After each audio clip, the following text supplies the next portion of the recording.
The boom being cut, the fireship went in, and getting up athwart their bowsprits, their ships being aground and fast to the castles, she burnt very well and destroyed them all. Captain Harris, who commanded her, his master's mate, gunner, and one of his seamen were desperately wounded with small shot, and this at their entrance, so that probably the whole design would have proved abortive if the admiral had not with great prudence commissioned Henry Williams, then one of his master's mates, but who had formerly commanded the Rose fireship, to take the charge of the vessel in case the captain was disabled, which he did accordingly, and performed all that could be expected from him.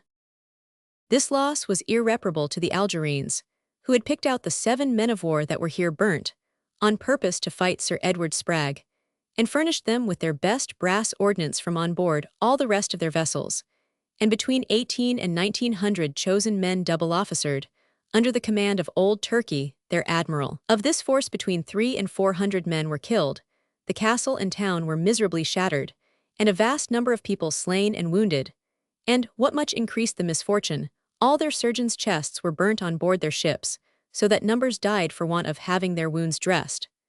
Besides the men of war there were burnt a Genoese ship, a small English prize, and a settee.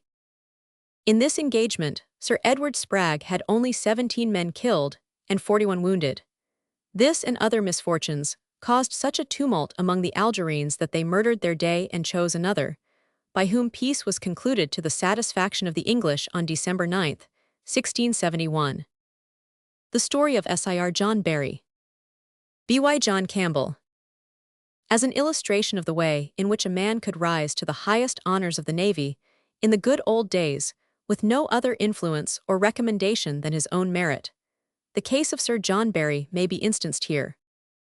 John Barry, who was the second son of the Rev. Daniel Barry, vicar of Knowestone, Devonshire, a clergyman who suffered for his loyalty to the cause of Charles I, was born at the vicarage, Knowestone, in the year 1635. His father, after being expelled from his benefice, and losing his property by confiscation, died at the early age of 45, leaving a widow with 9 children, of whom John, aged 17, was the second. Thrown entirely upon his own resources, John went to Plymouth, where he bound himself apprentice to Mr. Robert Murring, a merchant and part-owner of several ships.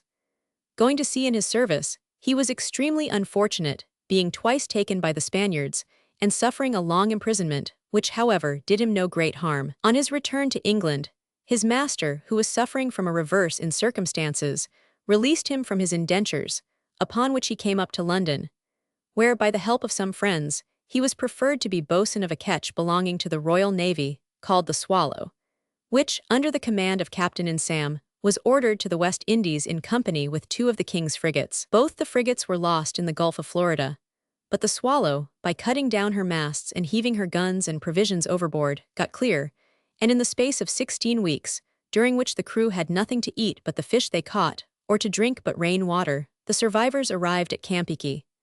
There they furnished themselves with provisions, and then sailed for Jamaica, where they arrived in 3 weeks.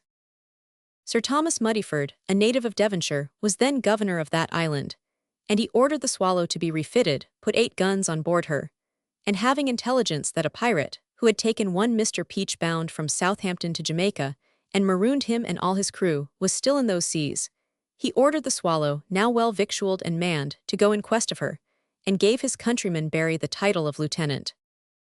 In 3 weeks after they sailed from Jamaica, they found the pirate at anchor in a bay off the island of Hispaniola. He had a force of about 60 men and 20 guns, whereas the Swallow had but 40 men and 8 small guns. Captain Insam, having considered the enemy's strength and compared it with his own, called up all his men and addressed them in these words: "Gentlemen, the blades we are to attack are men-at-arms, old buccaneers, and superior to us in number and in the force of their ship, and therefore I would have your opinion whether—" "Sir," interrupted Lieutenant Barry, "we are men-at-arms, too, and what is more, honest men, who fight under the King's commission, and if you have no stomach for fighting, be pleased to walk down into your cabin." The crew applauded this speech, and declared one and all for Lieutenant Barry, who undertook the affair with all its disadvantages. The pirate rode at anchor to the windward, by reason of which the Swallow was obliged to make 2 trips under her lee, in which she received 2 broadsides and 2 volleys of small shot without returning a gun. Mr. Barry then boarded her on the bow, pouring in his broadside, which killed the pirate and 22 men on the spot. They then fought their way to the main mast, soon after which the pirate was taken, having only 7 men left, and those all wounded, though they lived long enough to be hanged afterwards in Jamaica, and all this with no other loss than that of the boatswain's mate. On their return to Jamaica, Captain Insam confined his lieutenant and brought him to a court-martial, where, on the evidence of the men, the court declared he had done his duty, and ordered the captain to live peaceably with him in their voyage to England, which he did. And Mr. Barry, notwithstanding what was past, behaved towards him with all imaginable modesty and submission. In a short time after he came home the Dutch war broke out, and Mr. Barry had a sloop given him, the Maria, of 14 guns with the King's commission. He held this small command for about 4 months, in which time he took 32 prizes, and for his extraordinary diligence had the command given him of the Coronation, a ship of 56 guns. In this ship he was soon after sent to the West Indies, where our colonies were in no small danger, having both the French and Dutch upon their hands. On his arrival at Barbados the governor bought some large merchant ships, converted them into men of war, and having made up 9 sail, including the Coronation, manned and put them under the command of Commodore Barry. With this little fleet he sailed for Nevis, in order to protect it from the French, who had already made themselves masters of St. Christopher, Antigua, and Montserrat.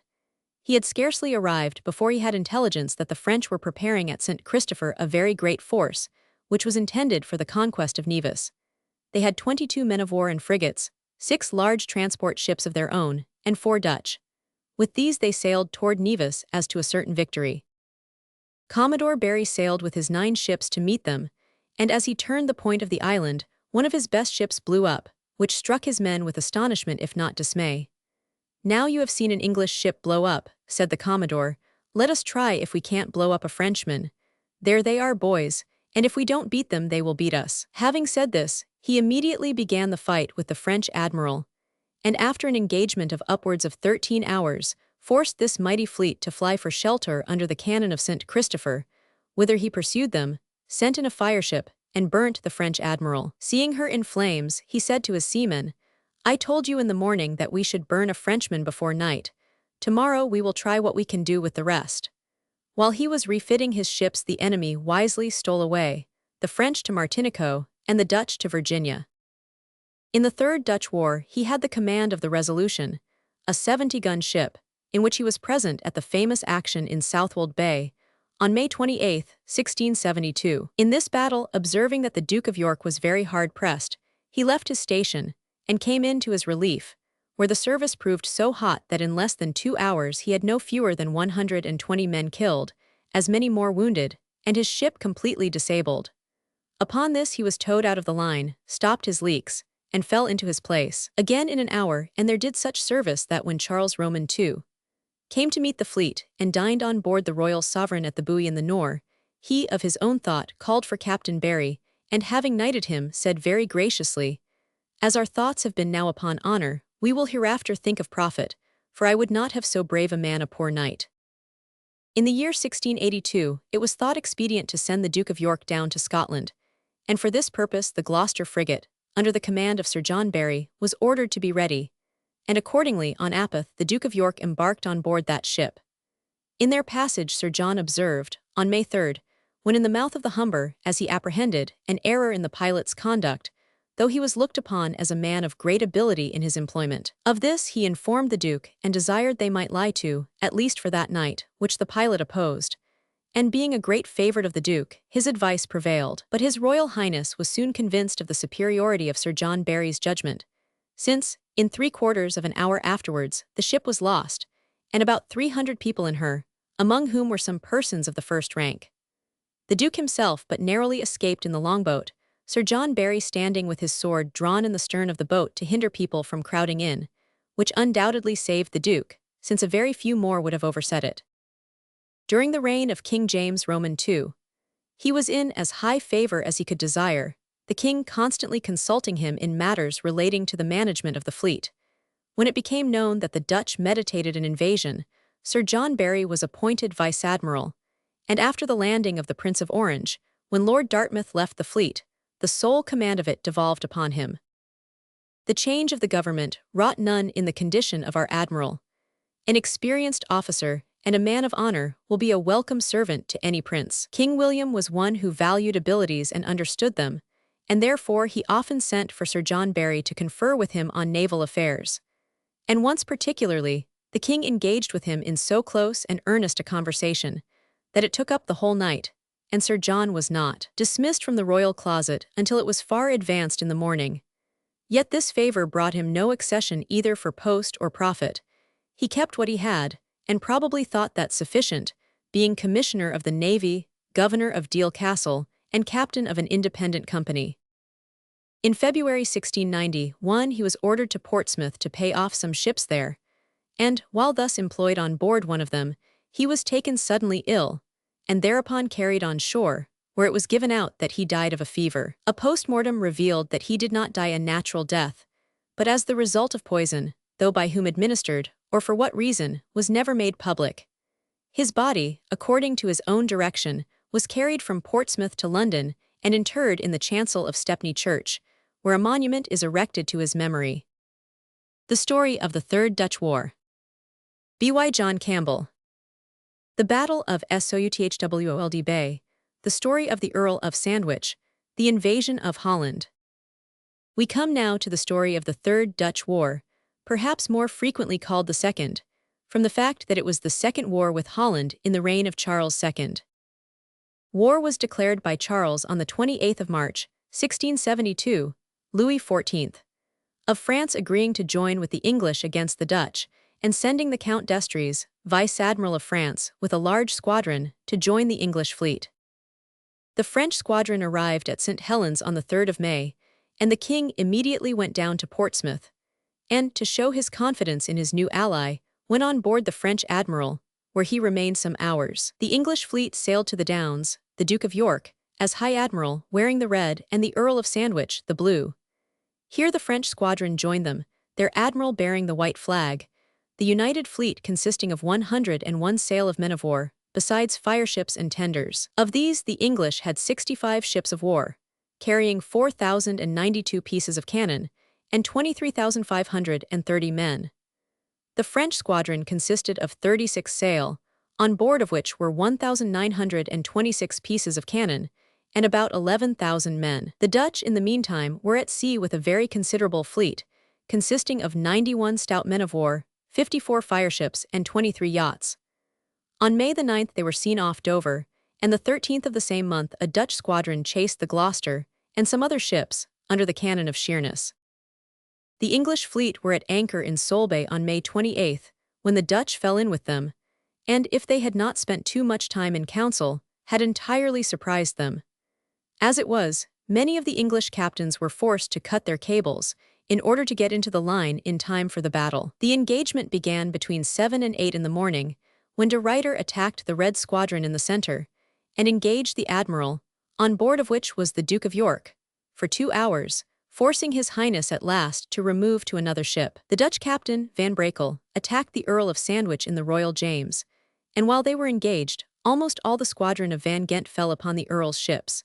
His lordship behaved with amazing intrepidity, killed Admiral Van Ghent with his own hands, sank 3 fireships and a man-o'-war that would have laid him on board. But when he had lost all his officers and 2/3 of his men, his battered ship was grappled and set on fire by a 4th fireship. In this distress, it is said, he might have been relieved by his vice-admiral, Sir Joseph Jordan, if Sir Joseph had not been more solicitous about assisting the Duke. It is said that, when the Earl saw Sir Joseph sail by, heedless of the condition in which he lay, he said to those about him, "There is nothing left for us now but to defend the ship to the last man," and those who knew him best knew quite well that by the last man he meant himself. When the 4th fireship had grappled him, he begged his captain, Sir Richard Haddock, and all his servants, to get into the boat and save themselves, which they did. But many of his men would not leave their admiral, and continued to make fruitless efforts to quench the fire until the ship blew up about noon. The death of Van Ghent, with the furious attack of part of the Blue Squadron, coming in, though too late, to the Earl of Sandwich's assistance, threw this part of the Dutch fleet into very great confusion and forced them to stand off. This gave an opportunity for the Blue Squadron to join the Red and to assist the Duke of York, who, deserted by the French, was in the utmost danger of being destroyed by the two squadrons of de Ruyter and Bankert. About this time, Cornelius Everts, Vice Admiral of Zeeland, was killed, and de Ruyter and Allemand narrowly escaped being burnt by fireships. But when the English thought themselves secure of victory, the scattered squadron of Van Ghent came in to the assistance of their countrymen, and again rendered doubtful the fortune of the day. It is said that all this time the French, who composed the White Squadron, instead of seconding the efforts of the English, kept as far out of danger as they could, and left our fleet to sustain the whole force of the enemy at a disadvantage of 3-2. But notwithstanding this inequality of numbers, the fight continued with inexpressible obstinacy till towards the evening, when victory declared for the English. 5 or 6 of the enemy's fireships were sunk by an English man-of-war, and Sir Joseph Jordan of the Blue Squadron, having the advantage of the wind, pierced the Dutch fleet, and thereby spread through it the utmost confusion, while a fireship clapped their admiral de Ruyter on board and was with the utmost difficulty repulsed. As it grew dark, de Ruyter, collecting his fleet in the best order he could, fought retreating and steered northwards. The loss was pretty equal on both sides. The English had 4 men-of-war sunk or disabled, but they were small ships, whereas the Dutch lost 3 of the best in their fleet, 1 sunk, another burnt, and a 3rd taken. A 4th, called the Great Holland, commanded by the brave Captain Brakel, was entirely disabled. As for the French, notwithstanding all their caution, they lost 2 men-of-war and their rear admiral, M. de la Rabinière. Of the English, about 2,500 were killed and as many wounded. The Dutch did not publish any list, though their loss without question must have been as great, since de Ruyter says in his letter, "It was the hardest fought battle that he ever saw." But though losses were reckoned as pretty equal on either side, the loss of the Royal James with its 100 guns, its 800 men, and its admiral, the Earl of Sandwich, who was probably without his equal upon the sea at this time, was loss enough, as the Duke of Buckingham observed, to give the name of victory to the Dutch. The Earl, a son of Sir Sidney Montague, born on July 27, 1625, had rendered a great deal of distinguished service. On August 20, 1643, when no more than 18 years of age, he received a commission to raise and command a regiment in the parliamentary interest in the Civil War. He was present at the storming of Lincoln, on the 6th of May, 1644, which was one of the warmest actions in the course of the war. He was likewise in the Battle of Marston Moor, which was fought on July 2 of the same year, where he greatly distinguished himself, insomuch that soon after, when the city of York demanded to capitulate, he was appointed one of the commissioners for settling the articles, which must have been the pure effect of personal ability, since he was then but in his 19th year. We find him next in the Battle of Naseby, and in the month of July, 1645, he stormed the town of Bridgewater. In September he commanded a brigade in the storming of Bristol, where he performed very remarkable service, and on September 10, 1645, subscribed the articles of the capitulation, granted to Prince Rupert on the delivery of that important place to the Parliament. After the First Dutch War was over, he was brought into a command of the fleet, and was appointed by the Protector to act with Blake in his expedition into the Mediterranean. In 1657 he was appointed to command the fleet in the Downs, and in the following year, on the death of Oliver, had command of the great fleet sent to the north to preserve the tranquillity of Europe, returning from whence he gave an account of his conduct to Parliament, and then retired to his own estate. On the restoration of Charles Roman II, he was made Earl of Sandwich, Admiral of the Narrow Seas, and Lieutenant Admiral to the Duke of York as Lord High Admiral of England. The story of his career from this time forward has been told in the successive stories of the Dutch wars, and it only remains now to record the last honors done to his remains. His body was found, nearly a fortnight after his death, floating in the sea, and the king testified, by the honors he paid to his remains, how much he admired the man, how sensible he was of his hard fate, and how willing he was to mingle with the dust of his ancestors the ashes of such as died gloriously in their country's service. The facts stand thus recorded in the Gazette of June 13, 1672. Harwich, June 10. This day the body of the Right Honourable Edward, Earl of Sandwich, being, by the order upon his coat, discovered floating on the sea, by one of his Majesty's ketches was taken up and brought into this port, where Sir Charles Littleton, the governor, receiving it, took immediate care for its embalming and honourable disposing, till his Majesty's pleasure should be known concerning it, for the obtaining of which his Majesty was attended at Whitehall, the next day, by the master of the said vessel, who, by Sir Charles Littleton's order, was sent to present his majesty with the George found about the body of the said earl, who remained, at the time of its taking up, in every part unblemished, saving some impressions made by the fire upon his face and breast. Upon which his majesty, out of his princely regard to the great deservings of the said earl, and his unexampled performances in this last act of his life, hath resolved to have his body brought up to London, there, at his charge, to receive the rites of funeral due to his great quality and merits.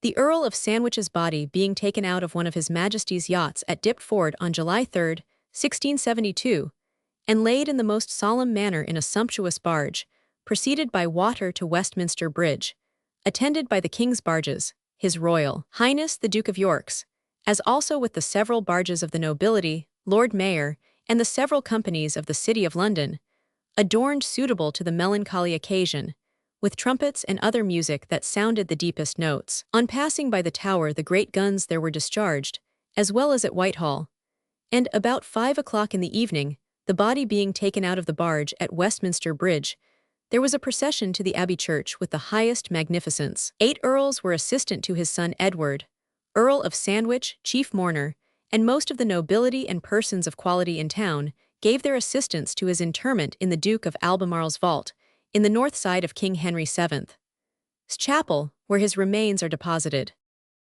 After the Battle of Solebay, the Dutch fleet returned to the coast of Holland, where they were obliged to lay up for the want of powder, all available ammunition being wanted by the land forces to dispute the victorious march of the French.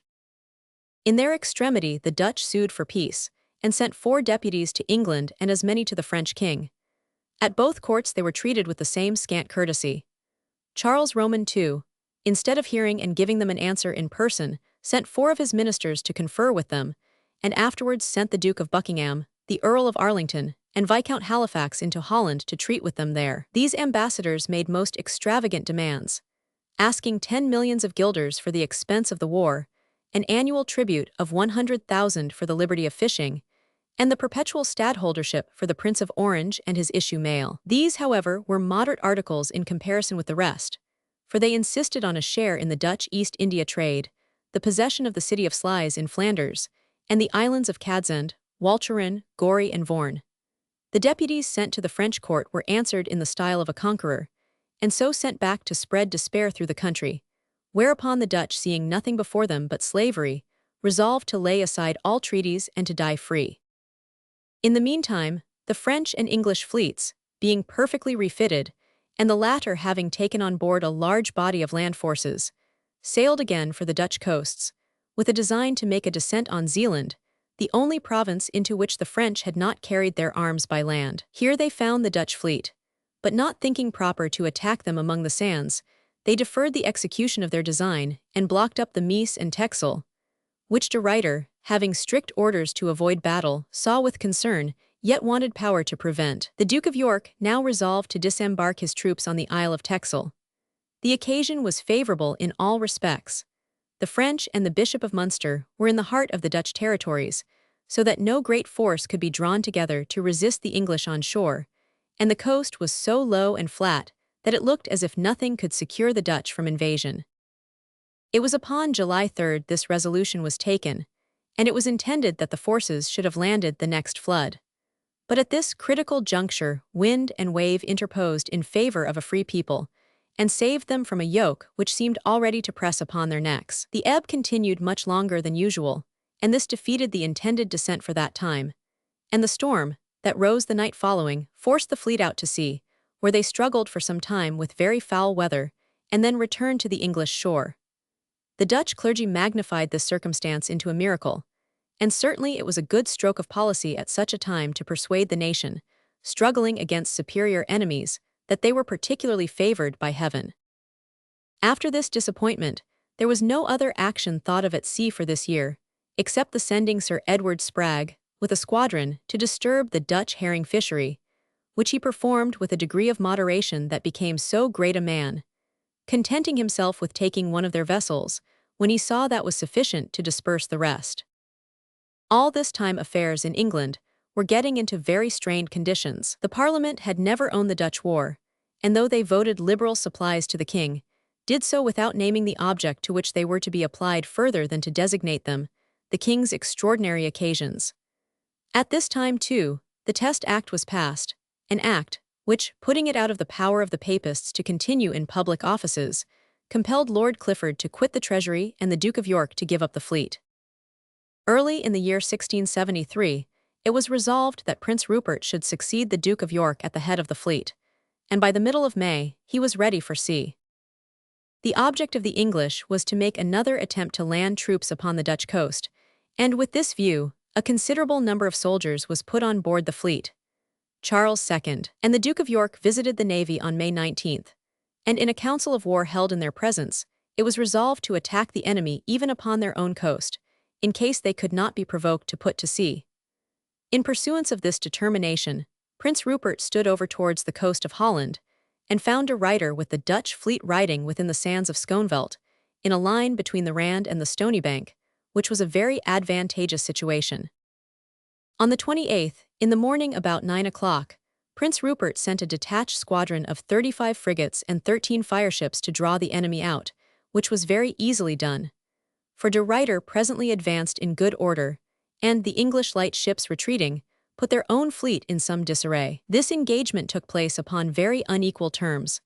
The Confederate fleet consisted of 84 men of war, besides fireships, divided into 3 squadrons, under the command of Prince Rupert, Count d'Estrées, and Sir Edward Spragge. The Dutch were scarcely 70 men of war and frigates, under de Ruyter, Tromp, and Bankert.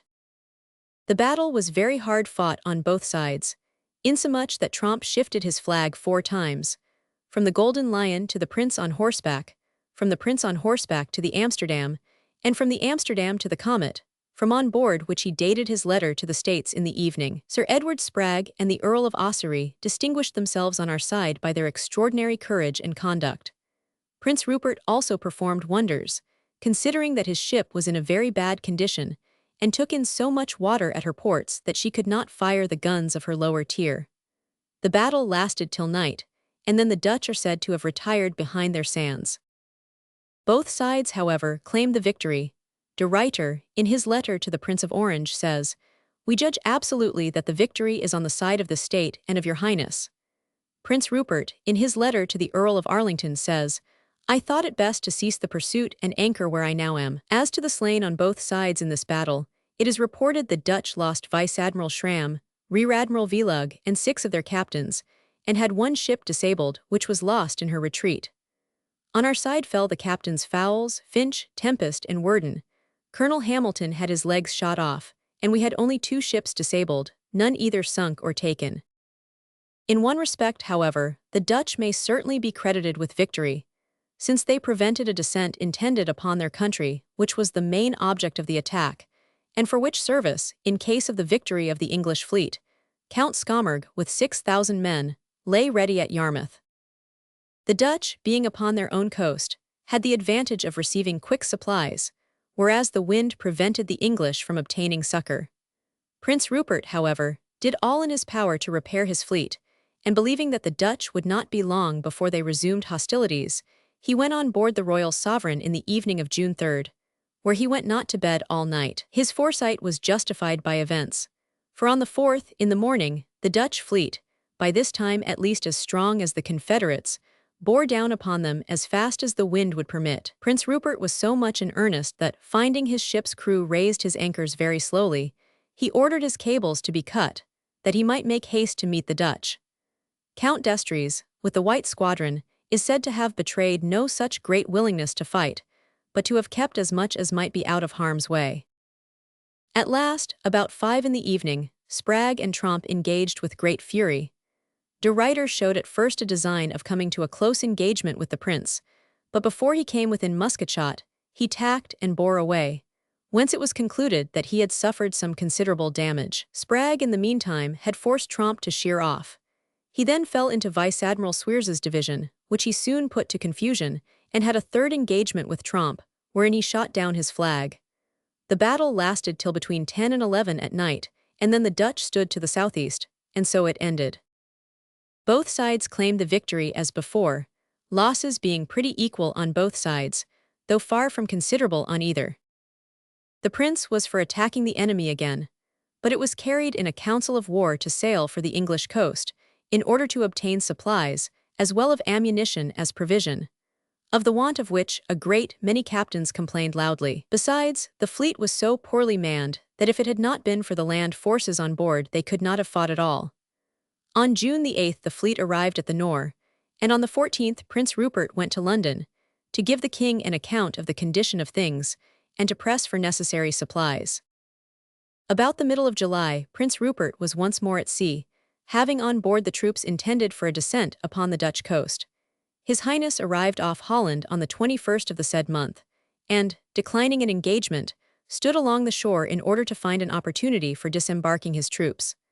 On August the 9th, he took a Dutch East India ship richly laden. This induced de Ruyter to bear down upon the English fleet, upon seeing which, Prince Rupert commanded the French a particular course, and had thereby an opportunity of discerning what he was to expect from them in a time of action. They lay by twice that night, first about 11 o'clock, when the prince sent to Count d'Estrées to order him to make sail, which he did till about 1 o'clock, and then laid his sail to the mast again, causing a second stop to the fleet, and obliging the prince to send him another message. In those days, when party spirit ran very high, nobody ever suspected the Count d'Estrées' courage, which was so well known and so thoroughly established as clearly to disclose his orders.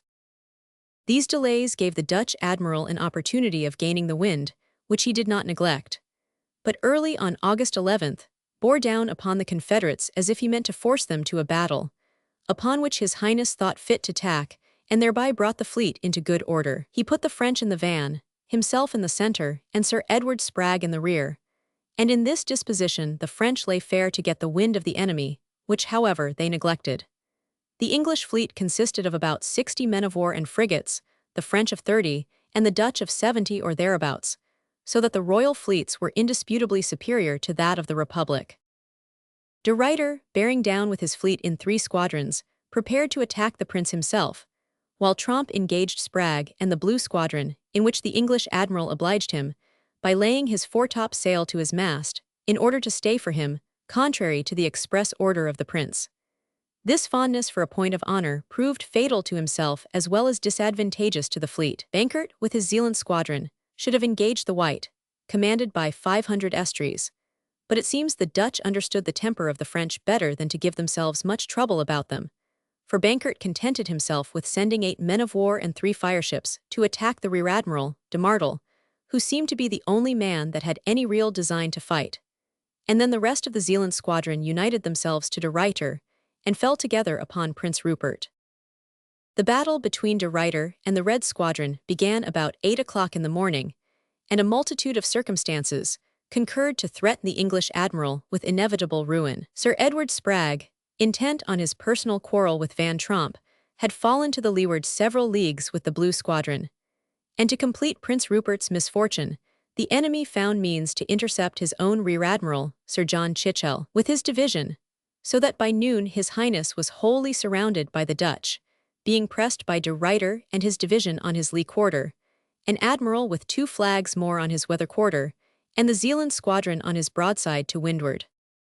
His Highness, in the midst of these disappointments, behaved with such intrepidity, and encouraged all his officers so effectually by his own example that by degrees he cleared himself of his enemies, rejoined Sir John Chichel, and by 2 o'clock had time to think of the Blue Squadron, which was now at 3 leagues' distance, and not hearing their guns well plied, he made all the sail he could towards them, in order to unite with and relieve them. De Ruyter, perceiving his Highness's design, left firing and bore away also with his whole force to the assistance of Tromp, so that both fleets ran down side by side within range of cannon shot, and yet without firing on either part. About 4 the prince joined the Blue Squadron, which he found in a very tattered condition. At the beginning of the fight, Tromp in the Golden Lion and Sir Edward Spragge in the Royal Prince fought ship to ship. The Dutch admiral, however, would not come to a close fight, which gave him a great advantage, for Spragge, who had more than his complement on board, suffered much by the enemy's cannon, and having the wind and smoke in his face, could not make such good use of his own as he would otherwise have done.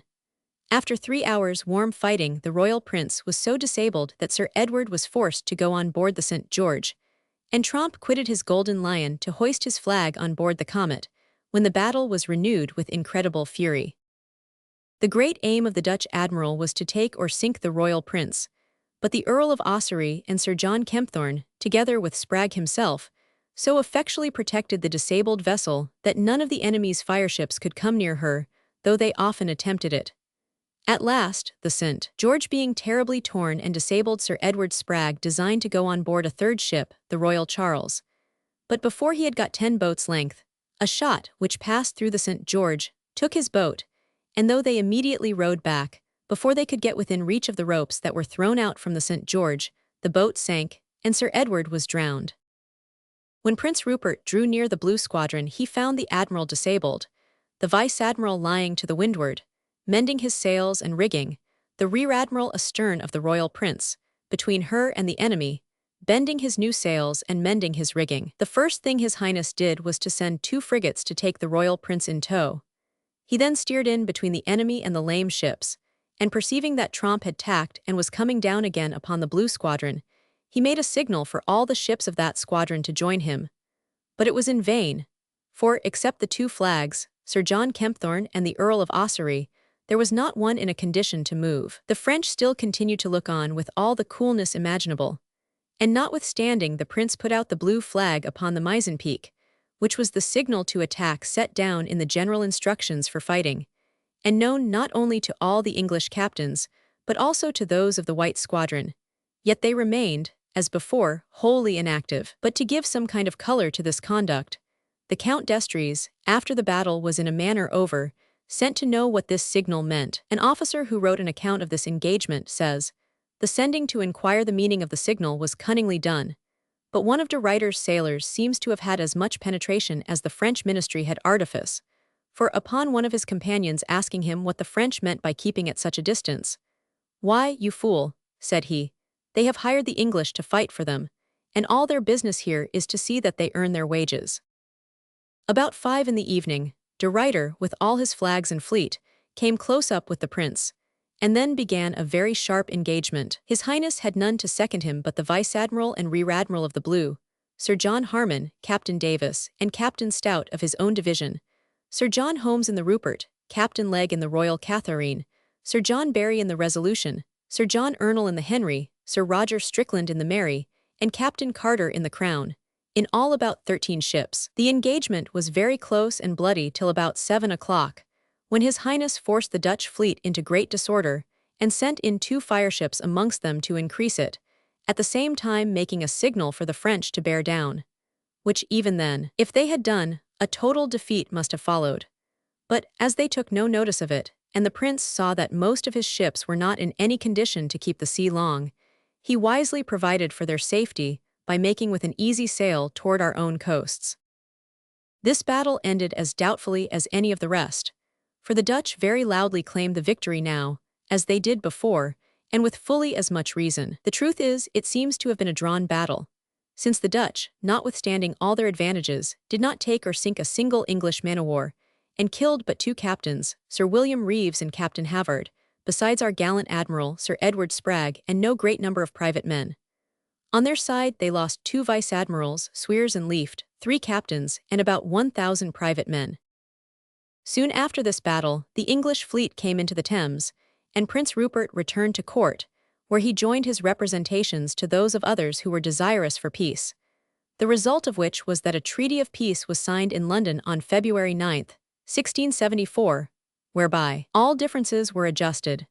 The limits of the British seas were particularly defined, and the States undertook that not only separate ships, but whole fleets should strike their sails to any fleet or single ship carrying the king's flag, as the custom was in the days of his ancestors. The East India trade was likewise settled so as to prevent subsequent debates, and not leave either party at liberty to encroach upon the other. Places taken on both sides were by this treaty to be restored, and the States General were to pay His Majesty 800,000 patacoons at 4 payments, the first, immediately after the ratification of this treaty, and the other 3 by annual payments. Thus ended the third of our Dutch wars, which, though made against the interest and will of the people, terminated to their advantage, whereas the former war, begun at the instance of the nation, ended but indifferently, So little correspondence is there between the grounds and issues of things. The Battle of Beachy Head. There was little to record to the honor of the Navy in the reign of James II. As Duke of York, he had held the office of Lord High Admiral for years, and he doubtless knew as much about the Navy as any man of his time. This knowledge he is said to have employed as soon as he came into power to bring the Navy into a state of efficiency. And yet, when in November 1688 the Prince of Orange sailed for England, he was able to effect his passage and land his army at Torbay without any opposition from the fleet. During the first year of the reign of William and Mary, the Navy did some service in Ireland, Admiral Herbert engaging the French in Bantry Bay without much success, and Commodore Rooke effecting the relief of Londonderry. The former engagement was virtually a defeat for the English, as the French effected their purpose by landing their supplies and making good their retreat. William Roman III, however, willing to put the best possible construction upon the event, and desirous of conciliating the Navy, created Admiral Herbert Earl of Torrington, and knighted Captains John Ashby and Cloudesley Shovel. As to the remaining naval transactions of this year, they were neither many nor great, but they included the taking of two celebrated sea officers of the French service, the Chevalier Forbin and John du Bart. These gentlemen commanded two small frigates, and had under their convoy 6 rich merchantmen, homeward bound. Near the Isle of Wight, they were chased by 2 of our 50-gun ships, which they engaged very bravely, though they saw that it was impossible for them to avoid being taken. All they aimed at was to give their merchantmen time to escape, and in this they succeeded, for while they fought desperately, the vessels under their convoy got safely into Rochelle.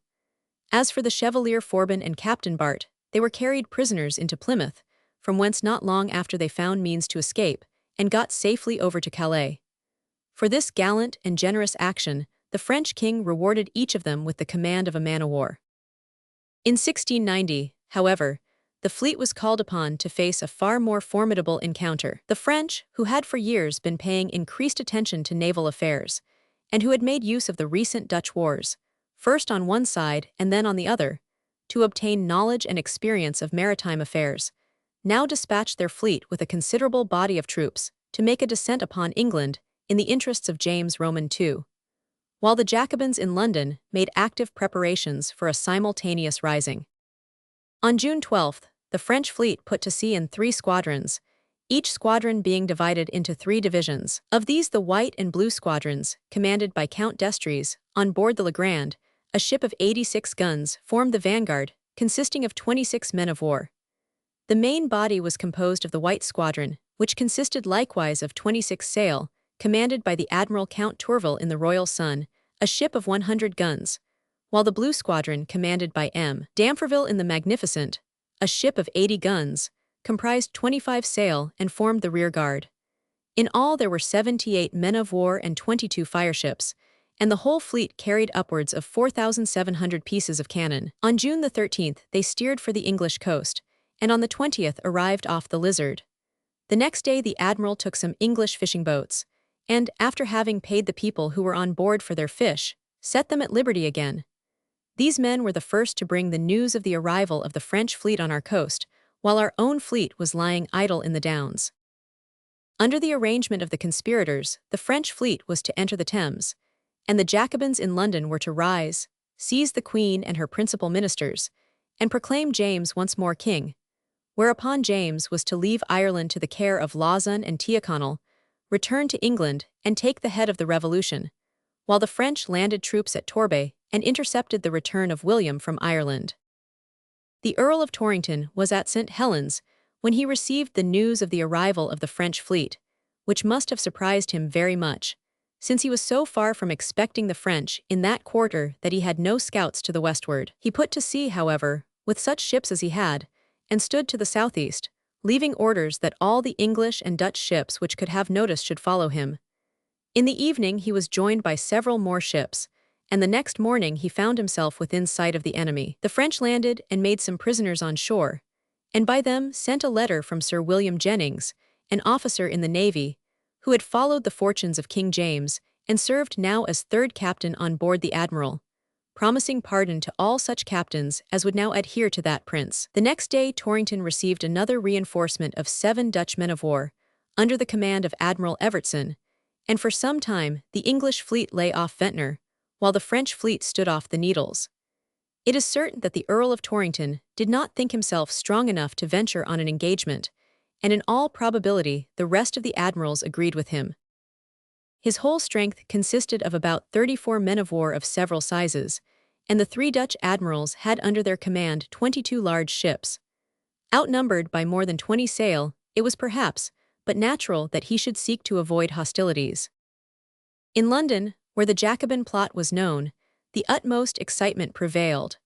The rival fleets were known to be in sight of each other, and it was clear that the English admiral was reluctant to engage. Under these circumstances, the Queen, fearful of the consequences of continued tension, by the advice of the Privy Council, sent the Earl orders to fight at all costs, and compel the French fleet to withdraw. In obedience to this order, as soon as it was light, on June 30th, the admiral threw out the signal for drawing into line and bore down upon the enemy, while they were under sail, with their heads to the northward. The signal for battle was made about 8, when the French braced their headsails to their masts, in order to lie by. The action began about 9, when the Dutch squadron, which made the van of the united fleets, fell in with the van of the French, and put them into some disorder. About half an hour after our blue squadron engaged their rear very warmly, but the red, commanded by the Earl of Torrington in person, which made the center of our fleet, could not come up till about 10, and this occasioned a great opening between them and the Dutch. The French, making use of this advantage, weathered, and of course surrounded the Dutch, who defended themselves very gallantly, though they suffered extremely from so unequal a fight. The admiral, seeing their distress, endeavored to relieve them, and while they dropped their anchors, the only method they had left to preserve themselves, he drove with his own ship and several others between them and the enemy, and in that situation anchored about 5 in the afternoon when it grew calm. But discerning how much the Dutch had suffered, and how little probability there was of regaining anything by renewing the fight, he weighed about 9 at night, and retired eastward with the tide of flood.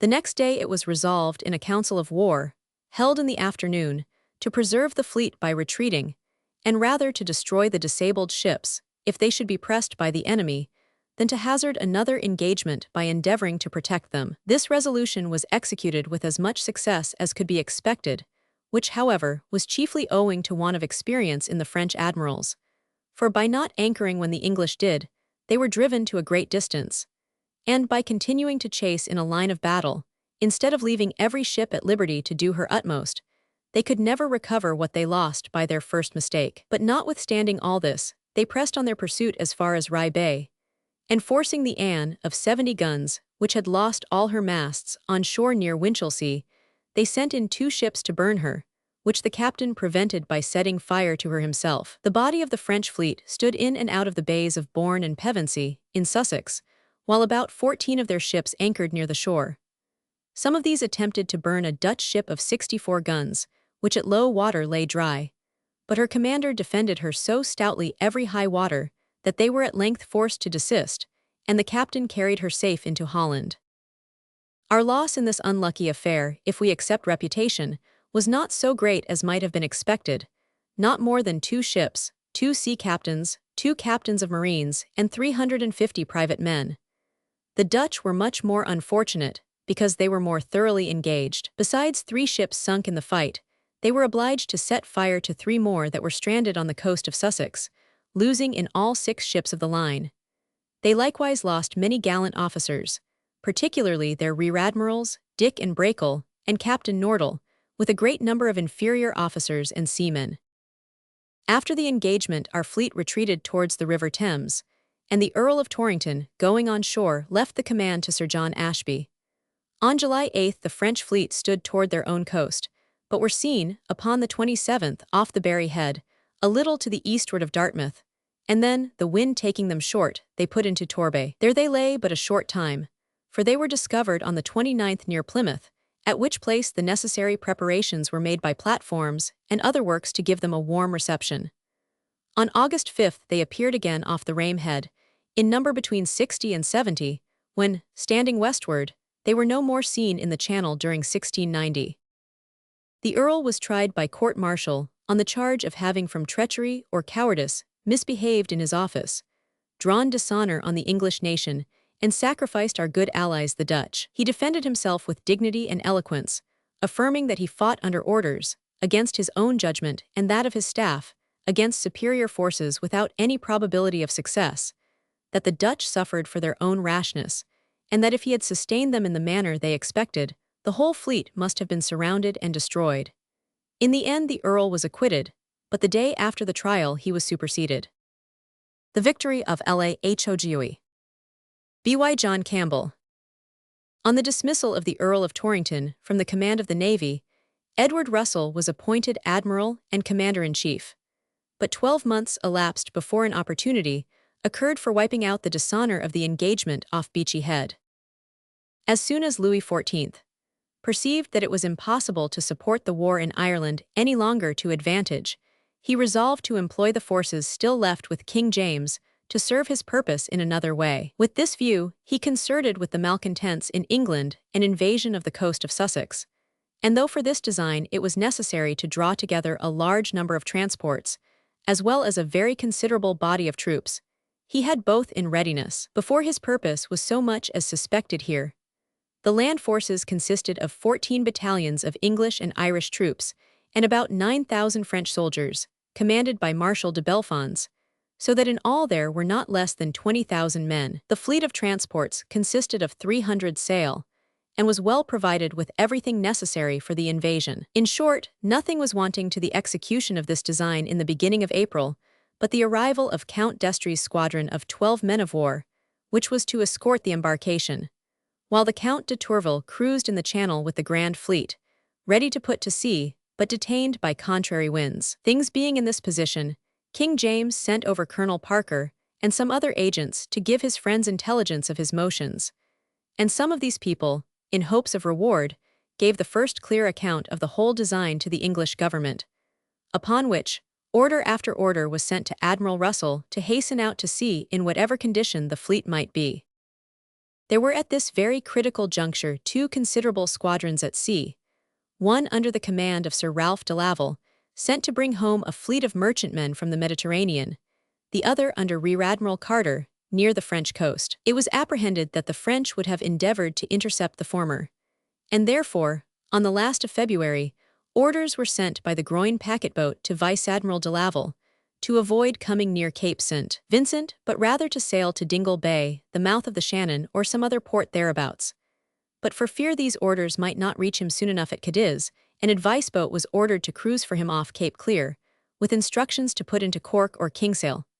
However, both these orders missed him, and he was so fortunate as to arrive in the beginning of March, 1692, safe in the Downs. Rear Admiral Carter was ordered to continue cruising with his squadron of 18 sail as near the French coast as possible, in order to be the better and earlier informed of the movements of the enemy. King William, as soon as he arrived in Holland, took care to hasten the naval preparations with unusual diligence, so that the fleet was ready to put to sea much sooner than had been expected, or at least much sooner than it had done the year before, and was also in a much better condition. Admiral Russell went on board in the beginning of May, and soon after received orders to cruise between Cape La Hague and the Isle of Wight till the squadrons should join him, though he had proposed the junction should be made off Beachy Head. However, he obeyed his orders as soon as he received them, and plied down through the sands with a very scanty wind, contrary to the opinion of many of his officers and all the pilots, who were against hazarding so great a fleet in so dangerous an attempt. And yet to this bold stroke of the admiral's was due his subsequent success.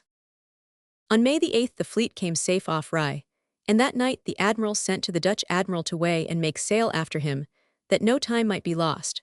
He also sent a squadron of small ships to look for Sir Ralph de Laval, being in great anxiety until the whole Confederate fleet was collected in one body.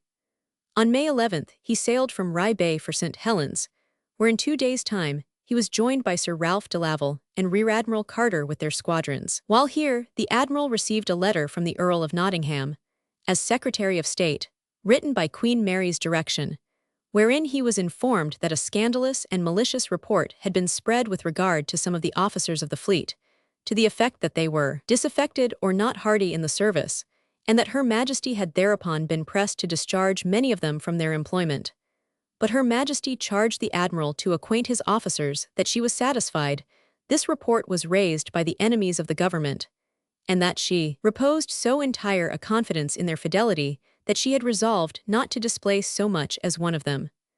Upon this, the flag officers and captains drew up a very dutiful and loyal address, dated from on board the Britannia at St. Helens, May 15, 1692, which was the same day transmitted to court, and on the next presented by the Lords of the Admiralty to Her Majesty, who was pleased to make the following wise and gracious answer, which was published that night in the Gazette. I always had this opinion of the commanders, but I am glad this is come to satisfy others.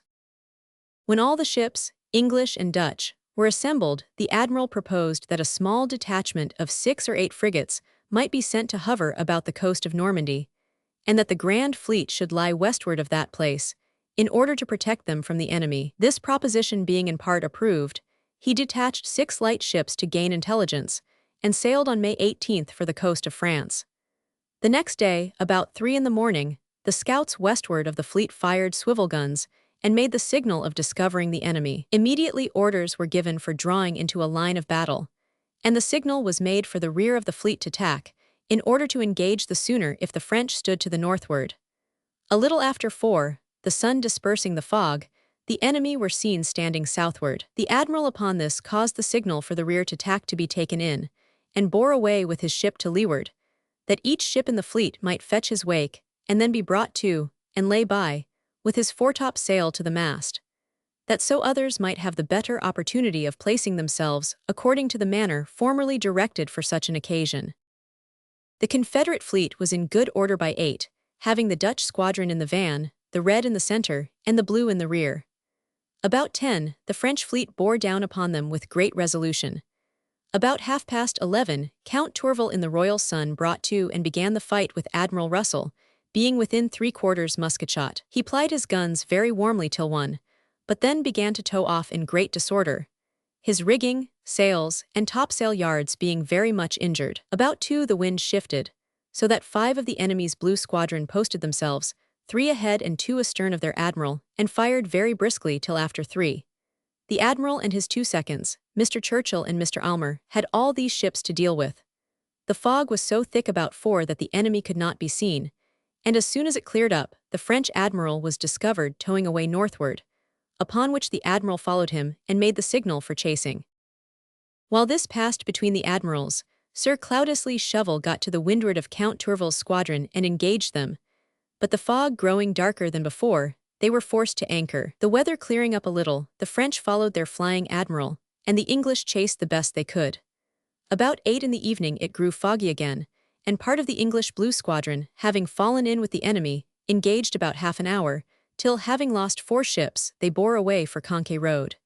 In this short action Rear Admiral Carter was killed. The 20th of May proved so dark and foggy that it was 8 o'clock before the Dutch discovered the enemy, and then the whole fleet began to chase, the French crowding away westward. About 4 in the afternoon both fleets anchored, about 10 they weighed again, and about 12 Admiral Russell's foretop mast came by the board. On the 22nd, about 7 in the morning, the English fleet continued the chase with all the success they could desire. About 11, the French admiral ran ashore and cut her masts away, upon which her 2 seconds plied up to her, and other ships began to hover about them, and the English admiral ordered Sir Ralph de Laval, who was in the rear, to keep with him a strength sufficient to destroy these ships, and to send the rest, under his command, to join the body of the fleet. In the evening a great number of the enemy's ships were seen going into La Hague. On the 23rd, the admiral sent in Sir George Rooke with several men of war, fireships, and all the boats of the fleet, to destroy these ships in the bay. On their entering it was perceived that there were 13 sail, but they were got up so high that none but the small frigates could reach them. Sir George, however, was resolved to execute his orders, and therefore, having manned his boats, he went in person to encourage the attempt, burnt 6 of them that night, and the other 7 the next morning, together with a great number of transport ships, and other vessels laden with ammunition. This remarkable piece of service, the greatest that happened during the whole affair, was performed under a prodigious fire from the enemy's battery on shore, and within sight of the Irish camp, with the loss only of 10 men. Sir John Ashby, with his own squadron and some Dutch ships, pursued the rest of the French fleet till they ran through the race of Alderney, among such rocks and shoals that our pilots were absolutely against following them, for which the admiral was censured, though some of the ablest seamen in England were of opinion that there could not be a more desperate undertaking than the flight of the French ships through that passage. Though despair might justify the French in making the attempt, clearly prudence forbade the English from following them. The story of Sir George Rooke. B.Y. John Campbell. The loss of the Smyrna fleet off St. Vincent, the defeat of the French at Vigo, the storming of Gibraltar, the battle off Malaga. Sir George Rooke was the son of Sir William Rooke, K.N.T., of an ancient and honourable family in the county of Kent, where he was born in the year 1650. Originally intended for another profession, his passion for the sea was not to be denied, and Sir William, after a fruitless struggle with his son's bent for the navy, at last gave way and suffered him to go to sea. His first station in the navy was that of a volunteer, then styled a reformade, in which he distinguished himself by his courage and application.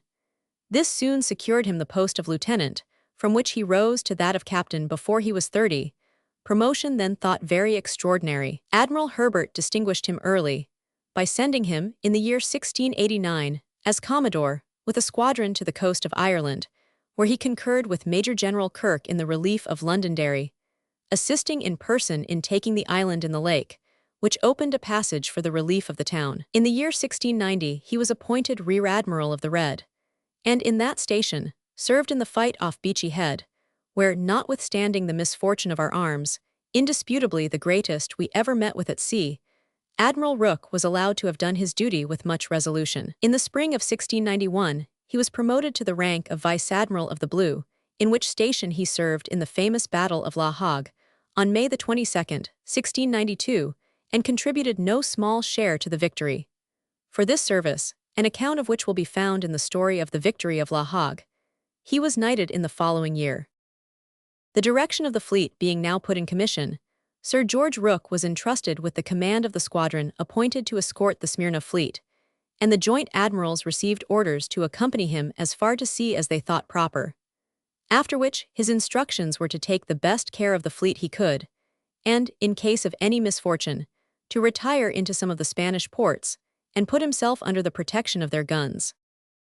The combined fleet had not proceeded far before the accompanying admirals signified their intention to return, and Sir George Rooke, who had good reason to believe that the French squadron had gone to Toulon with a view to intercepting the ships under his convoy, had to content himself with protesting against the withdrawal of the Grand Fleet so early in the voyage, and proceeding upon the journey alone. On June the 15th, being about 60 leagues short of Cape St. Vincent, he ordered the Lark to stretch ahead of his scouts into Lagos Bay, and on the following day, having confirmed advice of danger from the close proximity of the enemy, proposed in a council of war to keep the wind or lie by during the night, with a view to discovering the enemy's strength. In the morning, in this he was overruled, for it was urged that the wind being fresh northerly, it gave the fleet a fair opportunity of pushing for Cadiz, with which view he ran along the shore all night with a pressed sail, forcing several of the enemy's ships to cut from their anchors in Lagos Bay. The next day, when off Villanova, it fell calm, and a little after daybreak 10 sail of the enemy's men-of-war and several small ships were seen in the offing. The French no sooner discovered Sir George Rooke than they stood away with their boats ahead, setting fire to some, and sinking others of their small craft, to save them from falling into his hands. The crew of a fireship which fell in with our fleet in the night, being carried on board the flagship and examined by the admiral, told him that the French squadron consisted of only 15 ships of the line, notwithstanding there were 3 flags, and had with them 46 merchantmen and storeships, bound either for Toulon or to join M. Destries. They said also that the squadron had been becalmed off the Cape, and that, having watered in the bay, were bound directly into the straits, without any intention of following our fleet. This story, consistent with the hasty retreat of their men-of-war in the morning, and their desertion and destruction of their small vessels, completely deceived the admiral and the rest of the officers, though afterwards it appeared that they made this retreat with a view to drawing the English squadron more completely into their power. About noon, the sea breeze sprang up, and the admiral bore away along shore upon the enemy, discovering their real strength as he came nearer to them, until at last he sighted about 80 sail. About 3 in the afternoon, the Dutch vice-admiral sent Sir George Rooke word that, In his judgment, the best course would be to avoid fighting. Sir George differed with him upon the point, and had actually made his arrangements for engaging the enemy.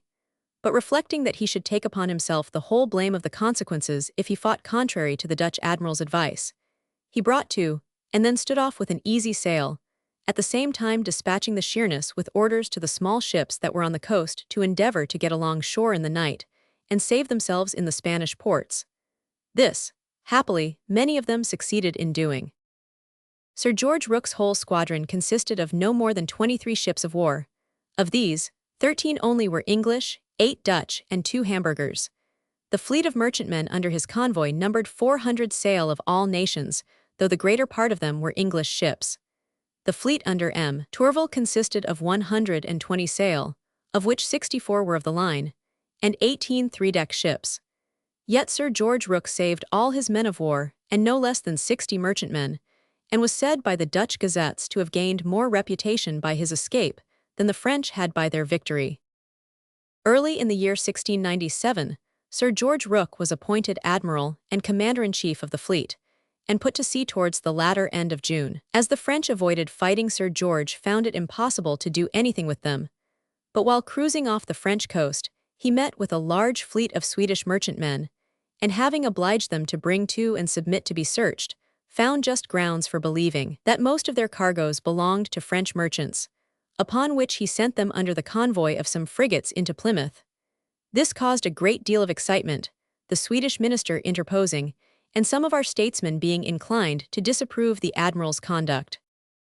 Upon this, Sir George insisted that the matter should be brought to trial before the Court of Admiralty, where, upon the clearest evidence, it was shown that these Swedish ships were freighted by French merchants, partly with French goods, but chiefly with Indian merchandise, which had been taken out of English and Dutch ships, and that the Swedes had no further concern therein than receiving 2% for lending their names, procuring passes, and taking other necessary precautions for screening the effects of the French merchants, so that the whole of this rich fleet was adjudged to be good prize, and the clamour that had been raised against Sir George Rooke was converted into general applause.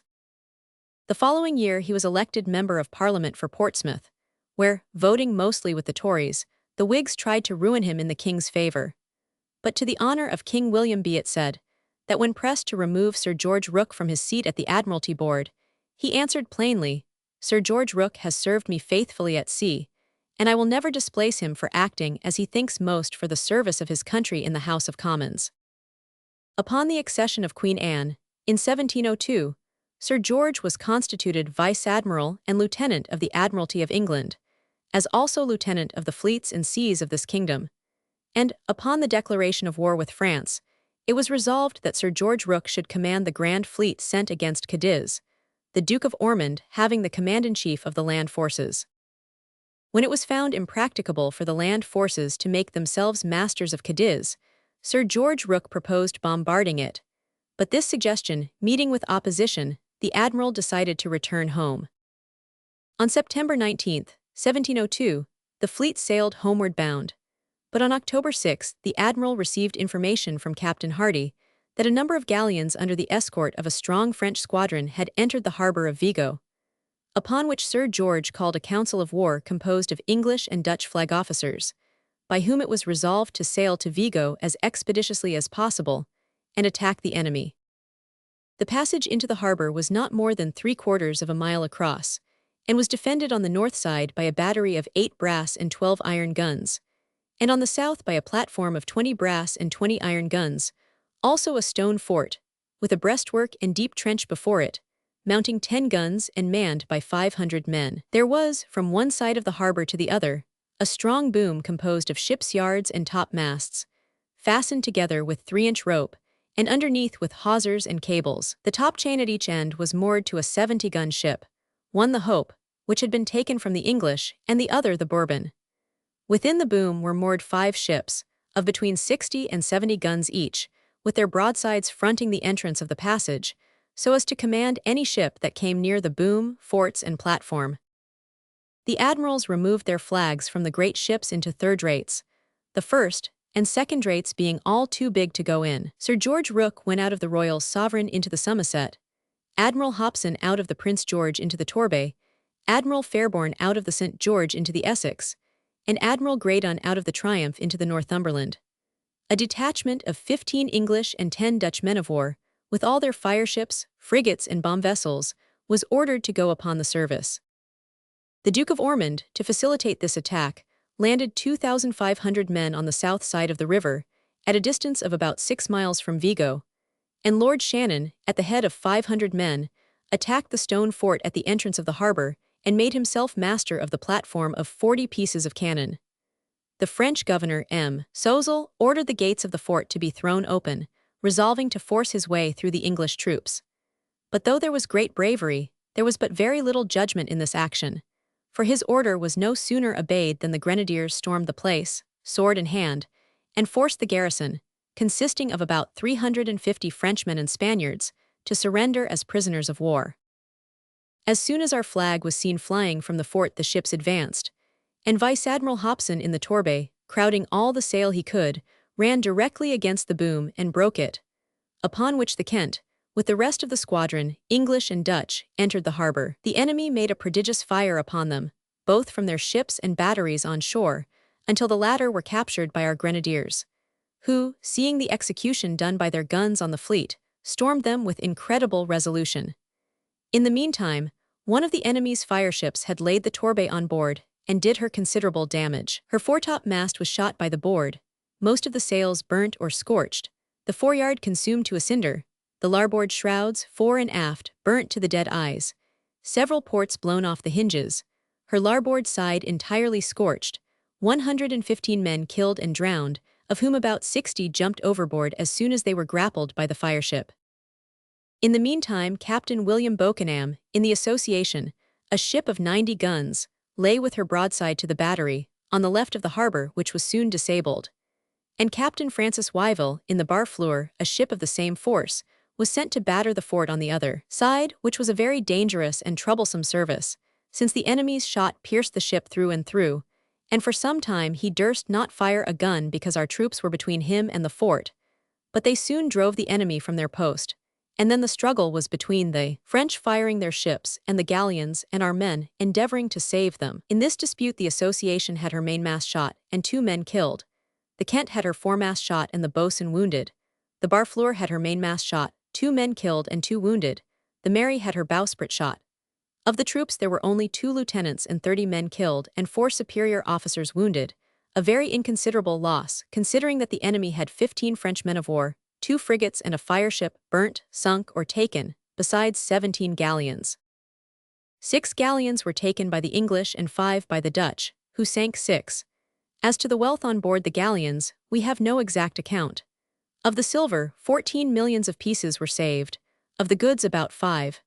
4 millions of plate were destroyed with 10 millions of merchandise, and about 2 millions in silver and 5 in goods were brought away by the English and Dutch. Sir Cloudesley Shovel arriving on October 16 as the troops were embarking, the admiral left him at Vigo with orders to see that the French men-of-war and the galleons that we had taken, and that were in a condition to be brought to England, were carefully rigged and properly supplied with men. He was likewise directed to burn such as could not be brought home, and to take the best care he could to prevent embezzlements. After appointing a strong squadron for the service, the admiral, with the rest of the fleet and one of the Spanish galleons, sailed home, and arrived in the Downs on November 7, 1702, whence the great ships were sent round to Chatham. The year 1703 was barren of naval achievements, but if one year can be said to make up for another, 1704 was equal to the occasion. On July 17, the fleet being in the road of Tetuan, a council of war was called at which Sir George Rooke proposed the attacking of Gibraltar, a proposal which was immediately agreed to and speedily put into execution, as will be seen by the admiral's own account as follows. July 17, the fleet being then about 7 leagues to the eastward of Tetuan, a council of war was held on board the Royal Catherine, wherein it was resolved to make a sudden attempt upon Gibraltar. Accordingly the fleet sailed thither, and on the 21st got into the bay. At 3 o'clock in the afternoon, the Marines, English and Dutch, to the number of 1,800, with the Prince of Hesse at the head of them, were put on shore on the neck of land to the northward of the town to cut off all communication with the country. His Highness, having posted his men there, sent a summons to the governor to surrender the place, which he rejected with great obstinacy. The admiral, on the 22nd in the morning, gave orders that the ships which had been appointed to cannonade the town under the command of Rear Admiral Byng and Rear Admiral Vanderdussen, as also of those which were to batter the South Mole Head, commanded by Captain Hicks of the Yarmouth, should range themselves accordingly, but the wind blowing contrary, they could not possibly get into their places till the day was spent. In the meantime, to amuse the enemy, Captain Whitaker was sent with some boats, who burnt a French privateer of 12 guns at the Mole. The 23rd, soon after break of day, the ships being all placed, the admiral gave the signal for beginning the cannonade, which was performed with very great fury, above 15,000 shot being made in 5 or 6 hours' time against the town, insomuch that the enemy were soon beat from their guns, especially at the South Mole Head, whereupon the admiral, considering that by gaining the fortification they should of consequence reduce the town, ordered Captain Whitaker, with all the boats armed, to endeavor to possess himself of it, which he performed with great expedition. But Captain Hicks and Captain Jumper, who lay next the mole, had pushed on shore with their pinnaces and some other boats before the rest could come up, whereupon the enemy sprang a mine that blew up the fortifications upon the mole, killed 2 lieutenants and 40 men, and wounded about 60. However, our men kept possession of the great platform which they had made themselves masters of, and Captain Whitaker landed with the rest of the seamen which had been ordered upon the service, who advanced and took a redoubt, or small bastion, halfway between the mole and the town, and possessed themselves of many of the enemy's cannon. The admiral then sent a letter to the governor, and at the same time a message to the Prince of Hesse to send to him a peremptory summons, which his Highness did accordingly. And on the 24th in the morning, the governor, desiring to capitulate, hostages were exchanged, and the capitulation being concluded, the prince marched into the town in the evening and took possession of the land and North Mole gates and the outwork. The town is extremely strong, and had 100 guns mounted, all facing the sea and the 2 narrow passes to the land, and was well supplied with ammunition. The officers, who have viewed the fortifications, affirm there never was such an attack as the seamen made, for that 50 men might have defended those works against thousands. After this remarkable service, the Dutch admiral thought of returning home, and actually detached 6 men of war to Lisbon. So little appearance was there of any further engagement. But on August the 9th, the French fleet, under the command of the Count de Toulouse, was seen at sea, and appeared to be the strongest fleet that had been equipped during the whole war. The English admiral, however, resolved to do all in his power to force an engagement, which determination resulted in the battle off Malaga, of which the following is Sir George Rooke's own account, as published by authority. It was dated from on board the Royal Catherine, off Cape St. Vincent, August 27, 1704, and addressed to His Royal Highness Prince George of Denmark.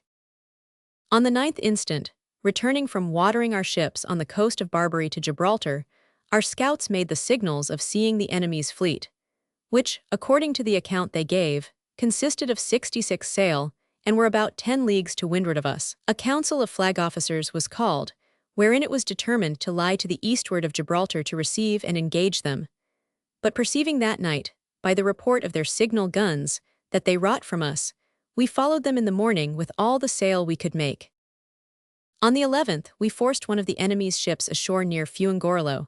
The crew quitted her, set her on fire, and she blew up immediately. We continued still pursuing them, and the 12th, not hearing any of their guns all night nor seeing any of their scouts in the morning, our admiral had a jealousy they might make a double, and, by the help of their galleys, slip between us and the shore to the westward, so that it was resolved that in case we did not see the enemy before night, we should make the best of our way to Gibraltar.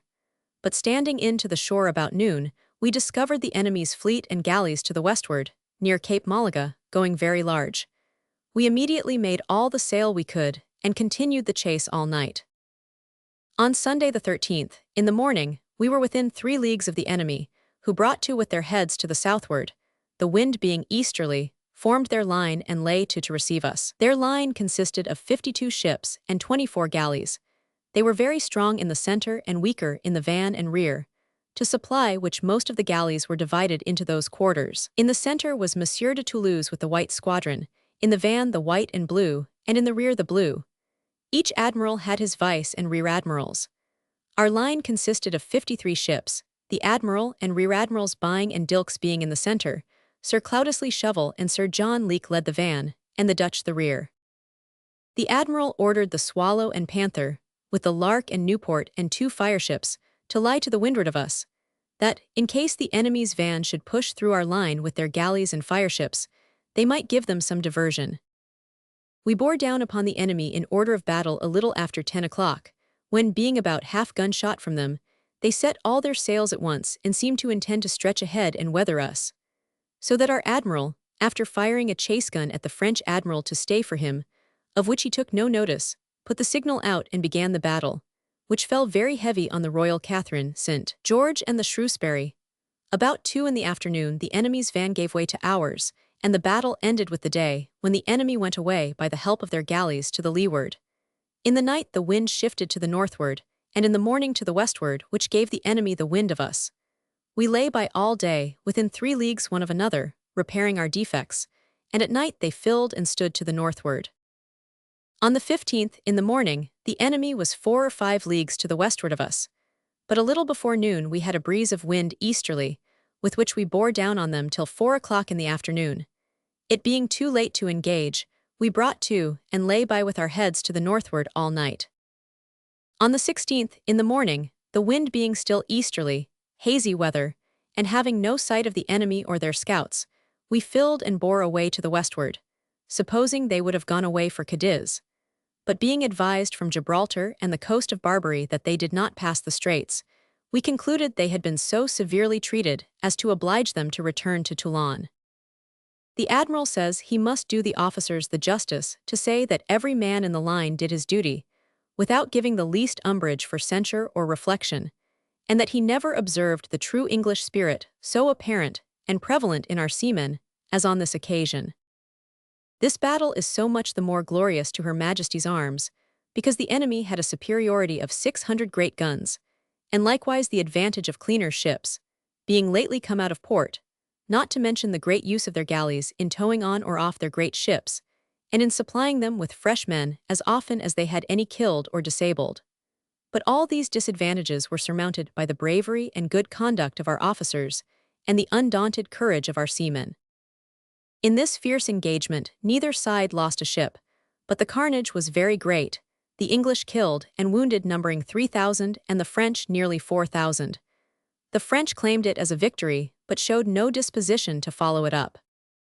Upon his return to England, Sir George found himself the subject of much party strife, and as perceiving that as he rose in credit with his country, he lost his interest in those at the helm, resolved to retire from public service, and prevent the affairs of the nation from receiving any disturbance upon his account.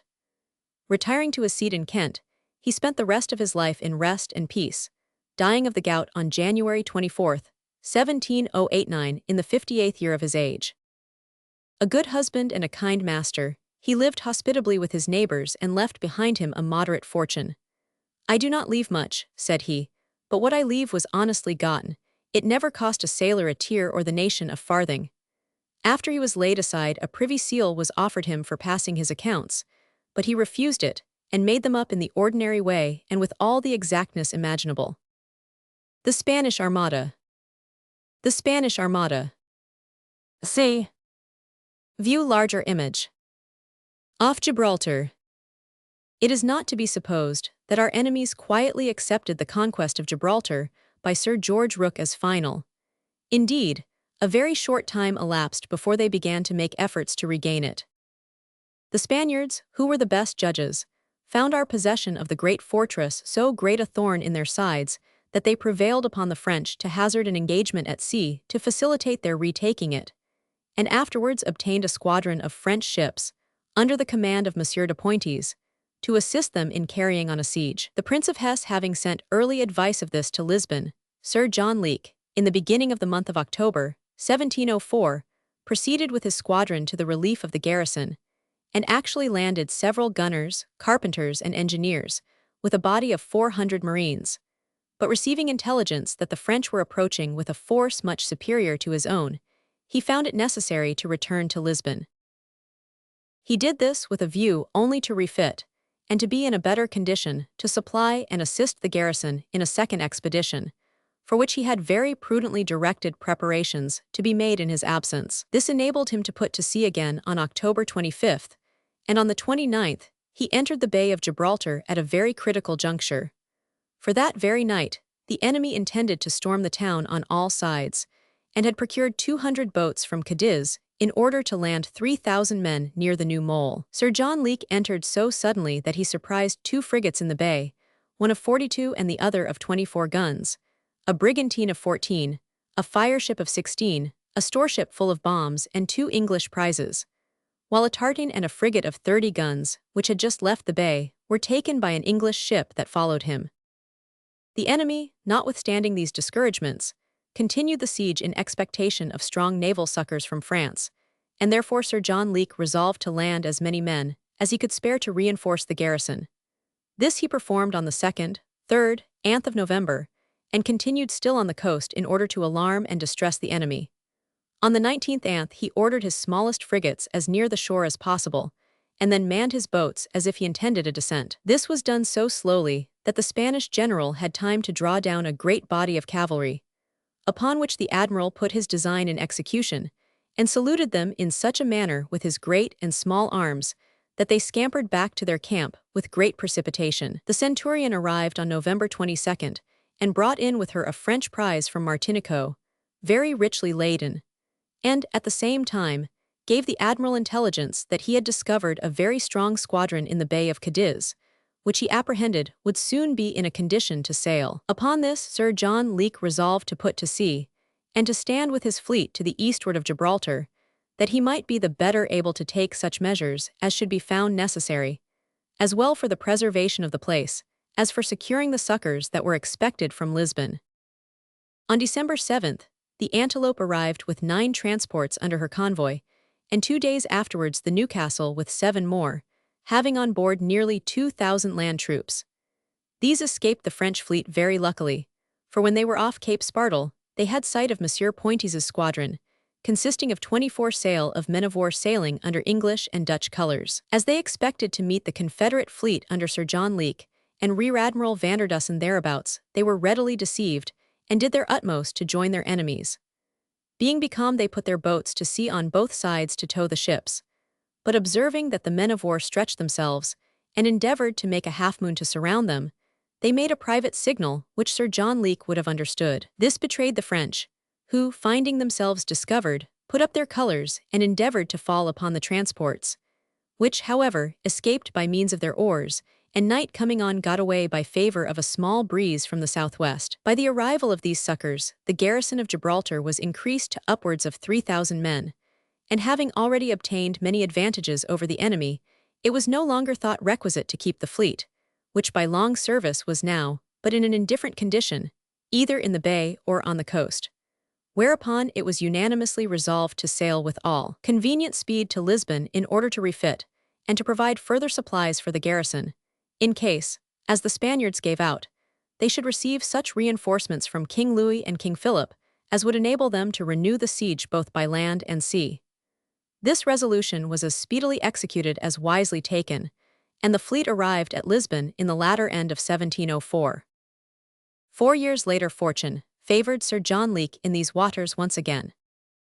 Upon receiving advice from Colonel Elliot, governor of Gibraltar, in Ypres, that some French ships of war were seen cruising off the strait's mouth, the admiral sailed from the river of Lisbon on the 28th, and, in his passage up the straits on May 11th, when about 12 leagues from Alicante, sighted several vessels which he took to be fishing boats. Sir John had previously detached some light frigates to give notice of the approach of his fleet, and one of them had had the good luck to take a French frigate of 24 guns, from which he obtained an account of a convoy that was expected. Upon this, the captains of our frigates made the necessary dispositions for intercepting it. The next day the French convoy appeared in sight, consisting of 3 men of war, one of 44, another of 40, and the third of 32 guns, with 90 settees and tartans laden with wheat, barley, and oil for the use of the Duke of Orleans' army, and bound for Pensacola, near the mouth of the Ebro. The British frigates bore down immediately upon the enemy's men of war, who, however, abandoning their barks and endeavoring to make their escape, came in view of the main fleet, upon which Sir John Leake made signal to give chase. As our great ships could not follow them near the coast, The French made their escape in the night, but the vice-admiral of the White, perceiving the barks near the coast, sent his longboats and small ships in and took several of them. The next morning others were captured, and some barks of Catalonia, coming out of their harbors to secure a share in the booty, 69 of them were taken and the rest dispersed. The story of Admiral Benbow. B.Y. John Campbell. Admiral Benbow was descended from the ancient and honorable family of the Benbows in the county of Salop, a family that suffered for their loyalty to the cause of Charles I. When the Civil War broke out, the king, relying upon the loyalty of the inhabitants of this county, repaired in person to Shrewsbury on September 20, 1642, whereupon the lords Newport and Littleton, with many of the gentry of the county, came in and offered His Majesty their services. Among these were Thomas Benbow and John Benbow, esquires, both men of estates, and both colonels in the king's service, of whom the latter was the father of our admiral. After the execution of Charles I, his followers retired into the country, and lived as privately as they could. But though their interests were much reduced and their fortunes in a great measure ruined, their spirits remained unbroken, and when the time came they acted as cheerfully for the service of King Charles II, as if they had never suffered in the cause of his father. When therefore Charles II marched from Scotland towards Worcester, the two Benbows, among other gentlemen of the county of Salop, went to attend him, and after fighting bravely in his support were both taken prisoners by the parliamentary forces. After the Battle of Worcester, which was fought September 3, 1651, a court-martial was appointed to sit at Chester, whereby 10 gentlemen of the first families in England were sentenced to death for complicity with His Majesty, and 5 of them were executed. They then proceeded to try Sir Timothy Featherstonehaugh, Colonel Thomas Benbow, and the Earl of Derby for being in his service. They were all condemned, and in order to strike the greater terror in different parts of the county, the Earl of Derby was adjudged to suffer death on October 15 at Bolton, Sir Timothy to be beheaded on the 17th at Chester, and Colonel Thomas Benbow to be shot on the 19th at Shrewsbury. All these sentences were severally put in execution. As for Colonel John Benbow, he made his escape after a short imprisonment, and lived privately in his own county till after the Restoration, when he was far advanced in years, and yet was so hard-pressed for a livelihood that he was glad to accept a small office belonging to the ordnance in the Tower, which brought him an income just sufficient to keep him and his family from starving. He was found in this situation when, a little before the breaking out of the First Dutch War, Charles II came to the Tower to examine the magazines. The king, whose memory was as quick as his eye, knew him at first sight, and immediately came up and embraced him. "My old friend, Colonel Benbow," said he, "what do you here?" "I have," returned the colonel, "a place of 80 pounds a year, in which I serve your Majesty as cheerfully as if it brought me in 4,000. "Alas," said the king, "is that all that could be found for an old friend at Worcester? Colonel Legge, bring this gentleman to me tomorrow, and I will provide for him and his family as it becomes me." But the poor old colonel did not live to receive, or so much as to claim, the effects of this gracious promise, for his feelings so overcame him, that sitting down on a bench, he breathed his last before the king was well out of the Tower. Thus both brothers fell martyrs to the royal cause, one in grief and the other in joy. John, the subject of this sketch, who was then about 15, had been bred to the sea, probably in some lowly capacity, although even in Charles II's reign he was owner and commander of a ship called the Benbow frigate, and made as respectable a figure as any man concerned in the trade to the Mediterranean. He was always considered by the merchants as a bold, brave, and active commander, one who took care of his seamen, and was therefore cheerfully obeyed by them, though he maintained strict discipline. In the year 1686, Captain Benbow in his own vessel, the Benbow frigate, was attacked in his passage to Cadiz by a Sally rover, against which, though greatly outnumbered, he defended himself with the utmost bravery. At last the Moors boarded him, but were quickly beaten back, with the loss of 13 men, whose heads Captain Benbow ordered to be cut off and thrown into a tub of pork pickle. Arrived at Cadiz, he went ashore and ordered a Negro servant to follow him with the Moors' heads in a sack. He had scarcely landed before the officers of the revenue inquired of his servant what he had in his sack. The captain answered salt provisions for his own use. "That may be," answered the officers, "but we must insist upon seeing them." Captain Benbow alleged that he was no stranger there, and pretended to take it very ill that he was suspected. The officers told him that the magistrates were sitting not far off, and that if they were satisfied with his word, his servant might carry the provisions where he pleased. But that otherwise, it was not in their power to grant any such dispensation. The captain consented to the proposal, and away they marched to the custom house, Mr. Benbow in the front, his man in the center and the officers in the rear. The magistrates, when he came before them, treated him with great civility, told him they were sorry to make a point of such a trifle, but that, since he had refused to show the contents of his sack to their officers, they were obliged to demand a sight of them, and that if they were salt provisions, the showing of them could be of no great consequence either way. "I told you," said the captain sternly, "they were salt provisions for my own use. CSR, throw them down upon the table, and gentlemen, if you like them, they are at your service."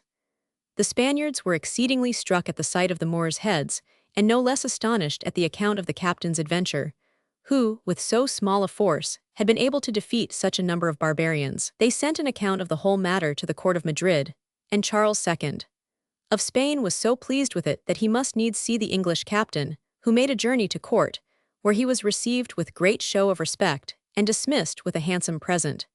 His Majesty also wrote a letter on his behalf to King James, who, upon the captain's return, gave him a ship, which was Captain Benbow's introduction to the Royal Navy. After the Revolution, Benbow distinguished himself by several successful cruises in the Channel, where he was employed at the request of the merchants in protecting trade, and was very successful, and where his diligence and activity recommended him to the favor of William III, to whose personal kindness he owed his early promotion to a flag. After this, he was generally employed as the most experienced seaman in the Navy to watch the movements of the French at Dunkirk, and to prevent, as far as it was possible, the depredations of Du Bart, in which he showed such diligence and did such signal service that he escaped the slightest censure at a time, when libels flew about against almost every other officer of rank in the fleet. The truth was, the seamen generally looked upon Rear Admiral Benbow as their greatest patron, one who not only used them well while under his care, but was always ready to interpose in their favor when they were ill-treated by others. Admiral Benbow's next employment was in the West Indies, where he met with many difficulties and rendered valuable service, receiving on his return home unmistakable marks of royal favor. Shortly after his return, it became necessary to send another expedition to the same place, and when the subject of leadership was discussed, the ministers suggested Admiral Benbow. This, however, the king, who seems to have had some affection for our admiral, would not hear of. Benbow, he said, had but just come home from thence where he had met with nothing but difficulties, and it was but fair that some other officer should take his turn. One or two were named and consulted, but excused themselves upon various grounds, upon which the king said merrily, alluding to the dress and appearance of these gentlemen, "Well then, I find we must spare our bow and send honest Benbow." William, accordingly, sent for our admiral and asked him whether he was willing to go to the West Indies, assuring him, if he was not, he would not take it amiss if he desired to be excused. Mr. Benbow answered bluntly that he did not understand such compliments, that he thought he had no right to choose his station, and that if His Majesty thought fit to send him to the East or West Indies, or anywhere else, he would cheerfully execute his orders as became him. Thus the matter was settled in very few words, and the command of the West India Squadron conferred on Vice Admiral Benbow. He arrived at Barbados on November 3, 1701, from whence he sailed to examine the state of the French and of our own Leeward Islands. He found the former in some confusion, and the latter in so good a state of defense, that he saw no necessity of remaining, and therefore sailed to Jamaica. Here he received advice of two French squadrons having arrived in the West Indies, much to the alarm of the inhabitants of Jamaica and of Barbados. After arranging for the safety of both places as far as his strength would permit, he formed a design of attacking Petit Gove, but before he could execute it, received intelligence that Monsieur Ducasse was in the neighborhood of Hispaniola with a squadron of French ships, to settle the assiento in favor of the French, and to destroy the English and Dutch trade for Negroes. After alarming Petit Gove, which he found it inexpedient to attack, the admiral sailed for Donna Maria Bay, where he continued until August 10. When, having received advice that Monsieur Ducasse had sailed for Carthagena, and from thence was to sail to Portobello, he resolved to follow him, and accordingly sailed for the Spanish coast of Santa Martha. On August the 19th, in the evening, he discovered 10 sail of tall ships to the westward. Standing towards them, he found the best part of them to be French men of war, upon which he made the usual signal for a line of battle, going away with an easy sail, that his sternmost ships might come up and join him, the French steering alongshore under their top sails. Their squadron consisted of 4 ships, from 60 to 70 guns, with one great Dutch-built ship of about 30 or 40, and there was another full of soldiers, the rest small ones and a sloop. Our frigates astern were a long time in coming up, and the night advancing, the admiral steered alongside of the French, endeavoring to near them, yet intending to avoid attack until the Defiance was abreast of the headmost. Before he could reach that station, the Falmouth, which was in the rear, attempted the Dutch ship, and the Windsor the ship abreast of her, as did also the Defiance, and soon after the vice-admiral himself was engaged. But the Defiance and the Windsor stood no more than 2 or 3 broadsides before they luffed out of gunshot, whereupon the 2 sternmost ships of the enemy lay upon the admiral, and galled him very much. Nor did the ships in the rear come up to his assistance with due diligence. From 4 o'clock until night the fight continued, and though the French then left off firing, our admiral still kept them company. On the 20th, at daybreak, the admiral found himself very near the enemy with only the Ruby to assist him, the rest of the ships lying 3, 4, or 5 miles astern. About 2 in the afternoon the sea breeze began to blow, and then the enemy got into a line, making what sail they could, and the rest of his ships not coming up, the admiral and the Ruby plied them with chase guns and kept them company all the next night. On the 21st, the admiral was on the quarter of the second ship of the enemy's line, within point-blank shot, but the Ruby being ahead of the same ship was attacked by 2 of the enemy's line. The Breda, which carried the admiral, engaged the ship that first attacked the Ruby, and plied her so warmly that she was forced to tow off. The admiral would have followed her, but the Ruby was in such a condition that he could not leave her. During this engagement, the rear ship of the enemy's was abreast of the Defiance and Windsor, but neither of those ships fired a single shot. On the 22nd, at daybreak, the Greenwich was 5 leagues astern, though the signal for battle was never struck night or day.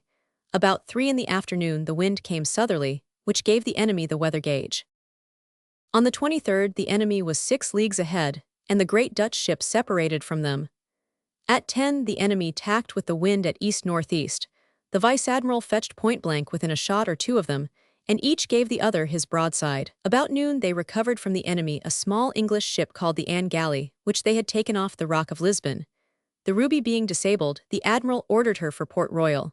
The rest of the squadron now came up, and the enemy being but 2 miles off, the brave admiral was in hopes of doing something at last, and therefore continued to steer after them. But his ships, except the Falmouth, were soon astern again. At 12 the enemy began to separate. On the 24th, about 2 in the morning, they came up within call of the sternmost, there being then very little wind.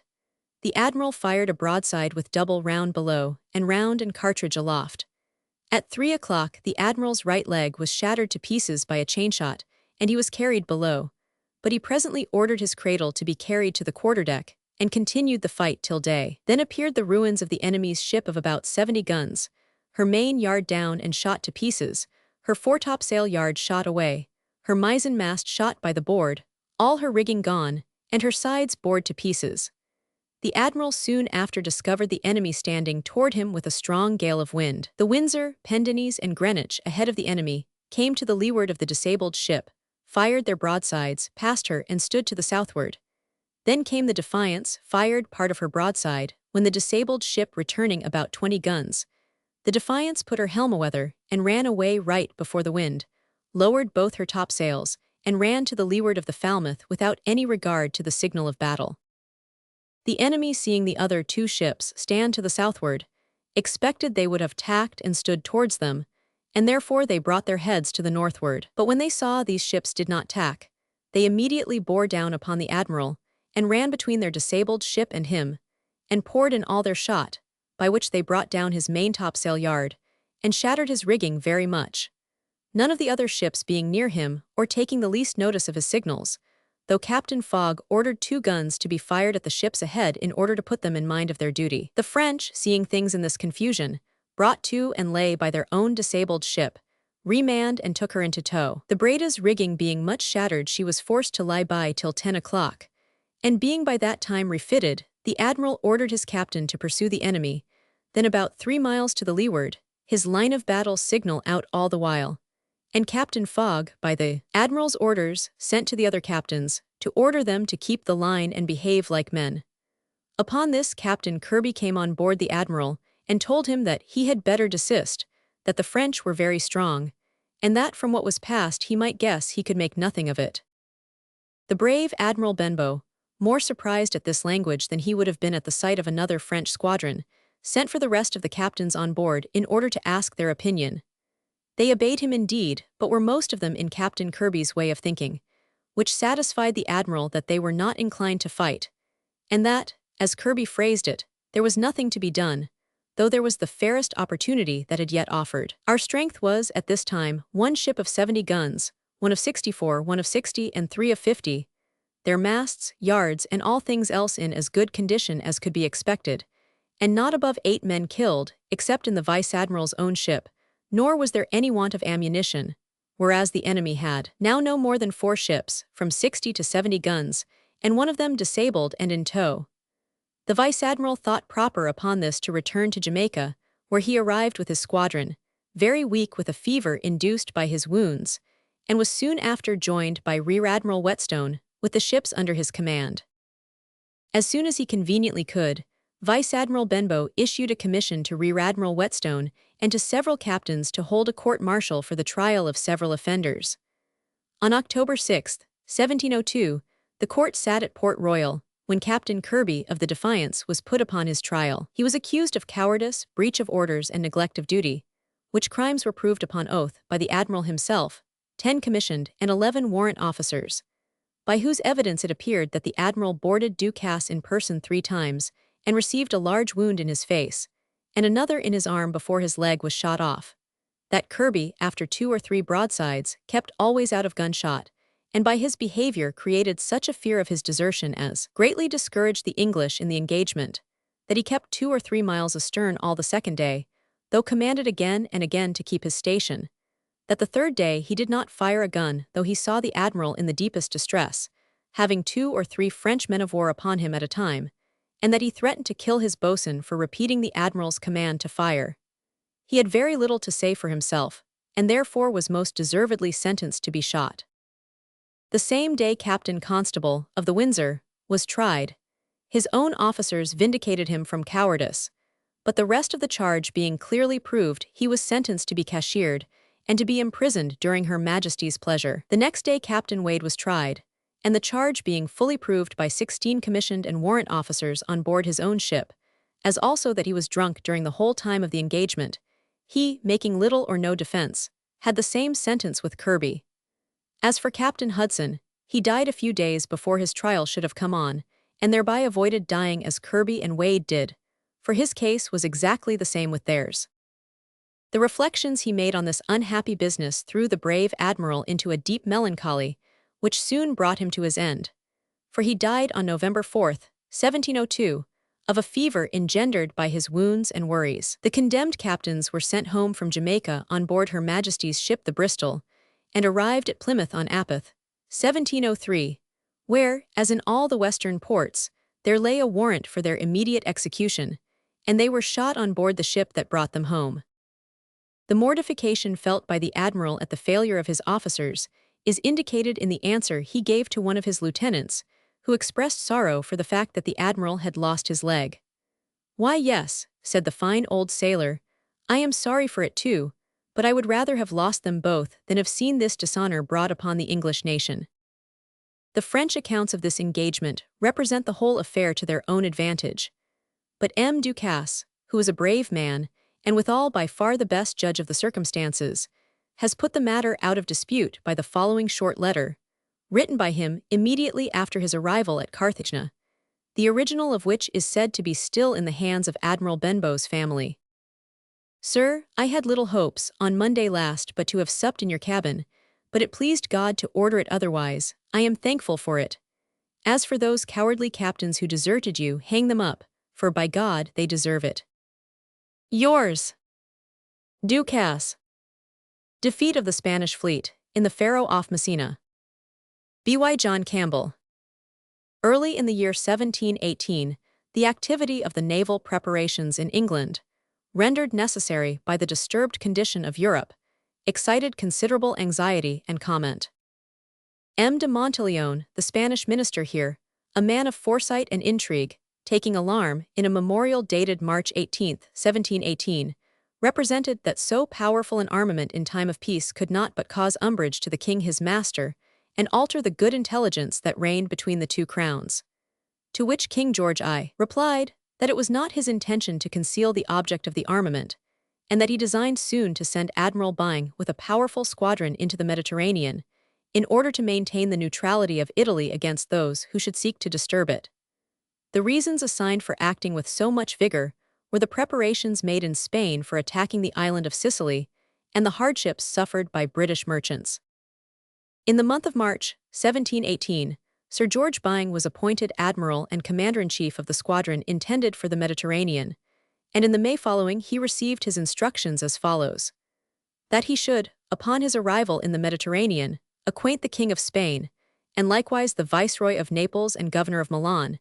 He was sent into that sea order to promote all measures that might best contribute to the composing the differences arisen between the two crowns, and for preventing any further violation of the neutrality of Italy, which he was to see preserved. That he was to make instances to both parties to forbear all acts of hostility, in order to the setting on foot and concluding the proper negotiations of peace. But in case the Spaniards should still persist to attack the emperor's territory in Italy, or to land in any part of Italy for that purpose, or should endeavor to make themselves masters of the island of Sicily, which must be with a design to invade the kingdom of Naples, he was then, with all his power, to hinder and obstruct the same. But if they were already landed, he was to endeavor amicably to dissuade them from persevering in such an attempt, and to offer them his assistance to withdraw their troops and put an end to all farther acts of hostility. But if his friendly endeavors should prove ineffectual, he was then to defend the territories attacked, by keeping company with, or intercepting their ships, convoys, or, if necessary, by opposing them openly. The admiral sailed from Spithead on June 15, 1718, with 20 ships of the line of battle, 2 fireships, 2 bomb vessels, a hospital ship and a store ship. Arriving on the 30th off Cape St. Vincent, he dispatched the Superbee to Cadiz, with a letter to Colonel Stanhope, the king's envoy at Madrid, desiring him to inform the King of Spain of his arrival in those parts on his way to the Mediterranean, and to lay before him the instructions he had received. The envoy showed the letter to Cardinal Alberoni, who, upon reading it, told him with some warmth that his master would run all hazards, rather than recall his troops or consent to any suspension of arms, adding that the Spaniards were not to be frightened, and that he was so well convinced of their fleets doing their duty that if the admiral should think fit to attack them, he should be in no pain for the success. Mr. Stanhope, having in his hand a list of the British squadron, desired His Eminence to peruse it, and to compare its strength with that of their own squadron. This the cardinal took and threw on the ground with much passion. All that the cardinal could be brought to promise was to lay the admiral's letter before the king, and to let the envoy know his resolution upon it in 2 days, but it was 9 before he could obtain and send it away. The answer was written under the admiral's letter in these words: His Catholic Majesty has done me the honor to tell me that the Chevalier Byng may execute the orders which he has from the king his master. The Cardinal Alberoni. Escurial, July 15, 1718. The admiral, pursuing his voyage with unfavorable winds, reached the Bay of Naples on August the 1st, and on the 9th anchored in view of the Pharaoh of Messina. The Spanish army, having taken the city of Messina, were now encamped before the citadel, which the troops under Sir George Byng's convoy were intended to relieve. From these strained conditions, hostilities seemed imminent, and the desire of the English was that the Spaniards should take the responsibility and the blame of striking the first blow.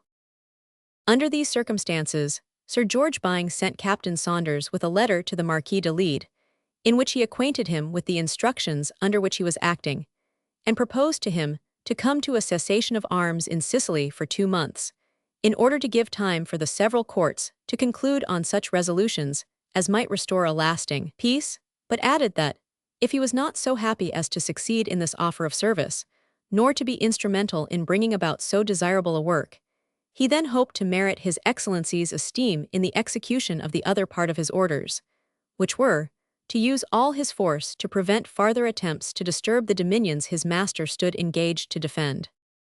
The next morning the captain returned with the general's answer, that as he had no powers to treat, he could not of consequence agree to any suspension of arms, but should follow his orders, which directed him to seize on Sicily for his master the King of Spain. Upon receiving this answer, Admiral Byng immediately weighed, with the intention of coming with his squadron before Messina, in order to encourage and support the garrison and the citadel. In executing this maneuver, he sighted 2 Spanish scouts in the Faro, whereupon he altered his design and stood through the Faro with all the sail he could, following the scouts, imagining they would lead him to the fleet, which they did. About noon he came in view of their whole Spanish fleet, lying by and drawn into a line of battle, consisting of 27 sail of men of war small and great, besides 2 fireships, 4 bomb vessels, 7 galleys, and several ships laden with stores and provisions, commanded by the Admiral Don Antonio de Castaneta and 4 rear admirals, who, sighting the English squadron, stood away large but in good order of battle.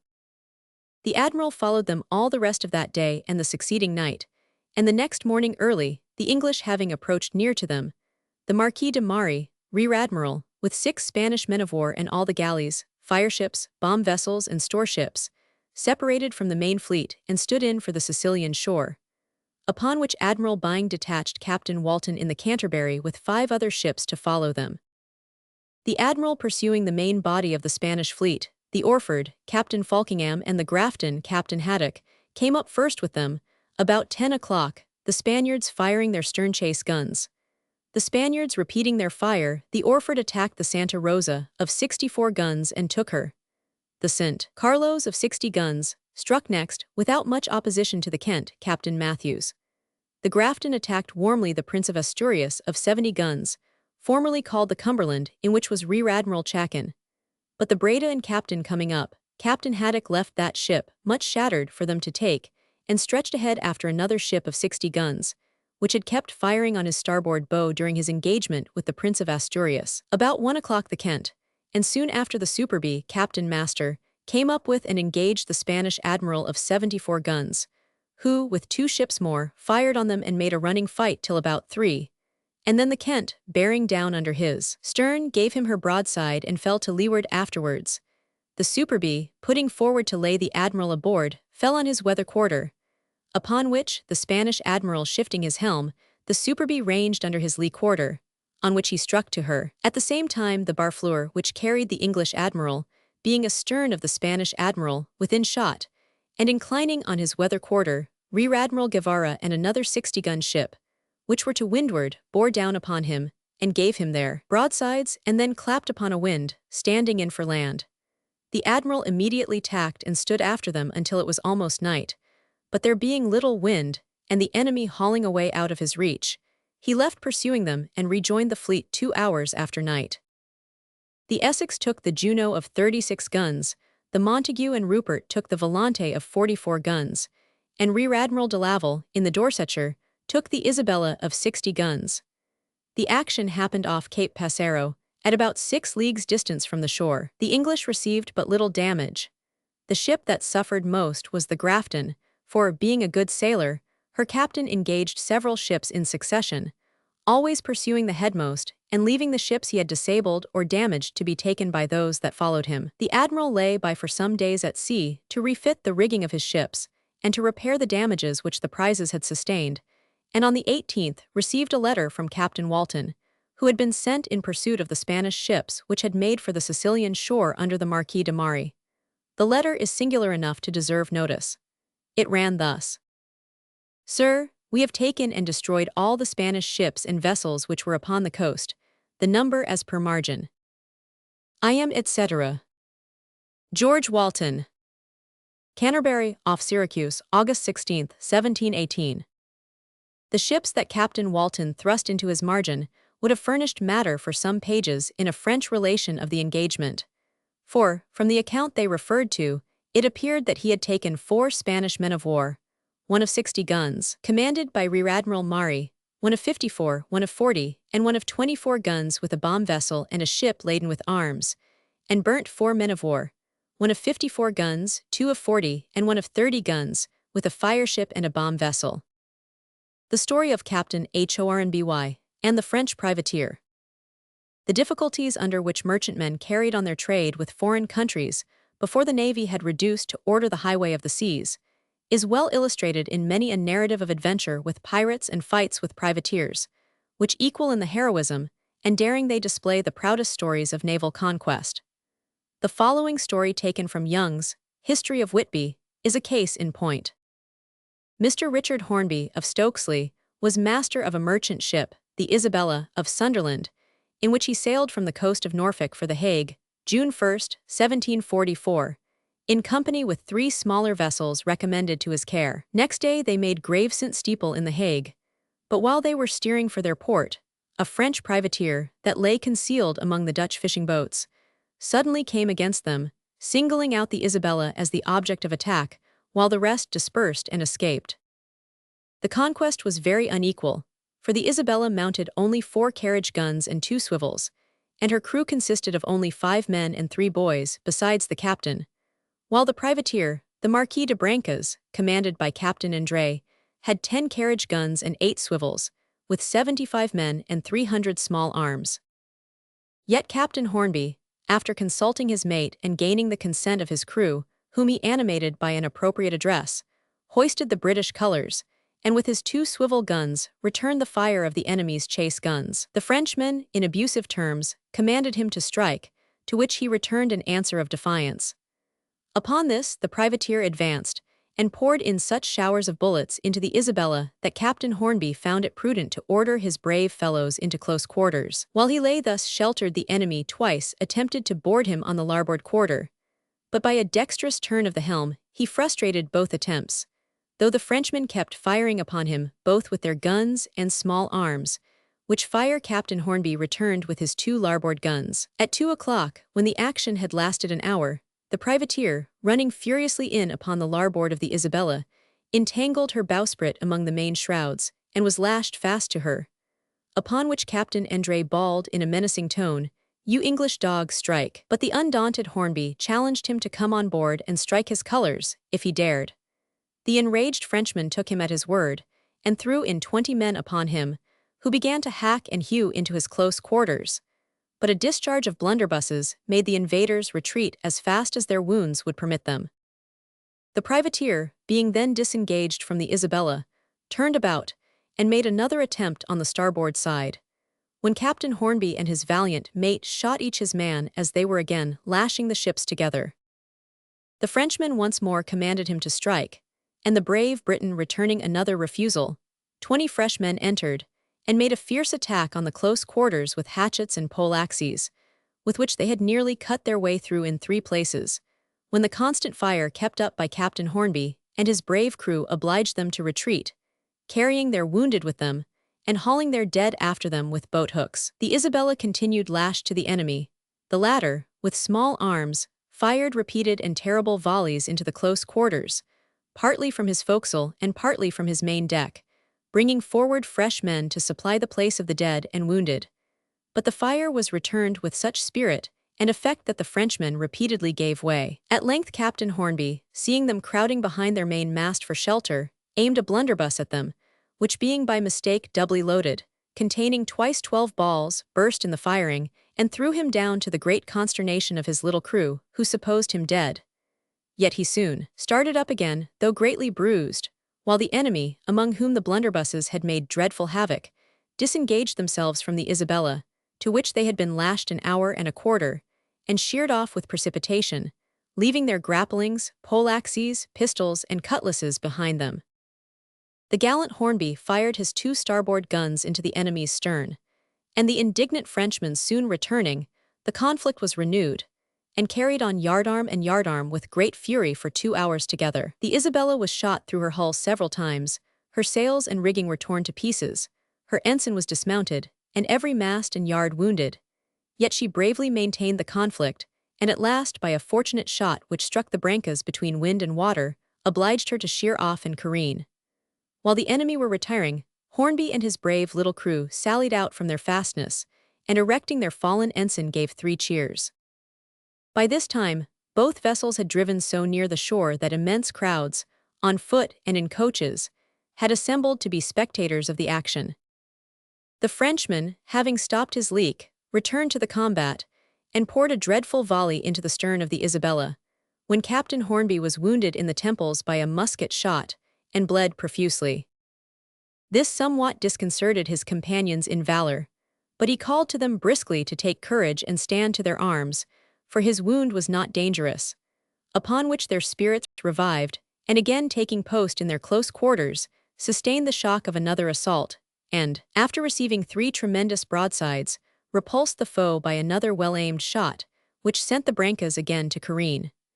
The huzzas of the Isabella's crew were renewed, and they again set up their shattered ensign, which was shot through and through into honorable rags. André, who was not deficient in bravery, soon renewed the fight, and having disabled the Isabella by 5 terrible broadsides, once more summoned Hornby, with dreadful menaces, to strike his colors.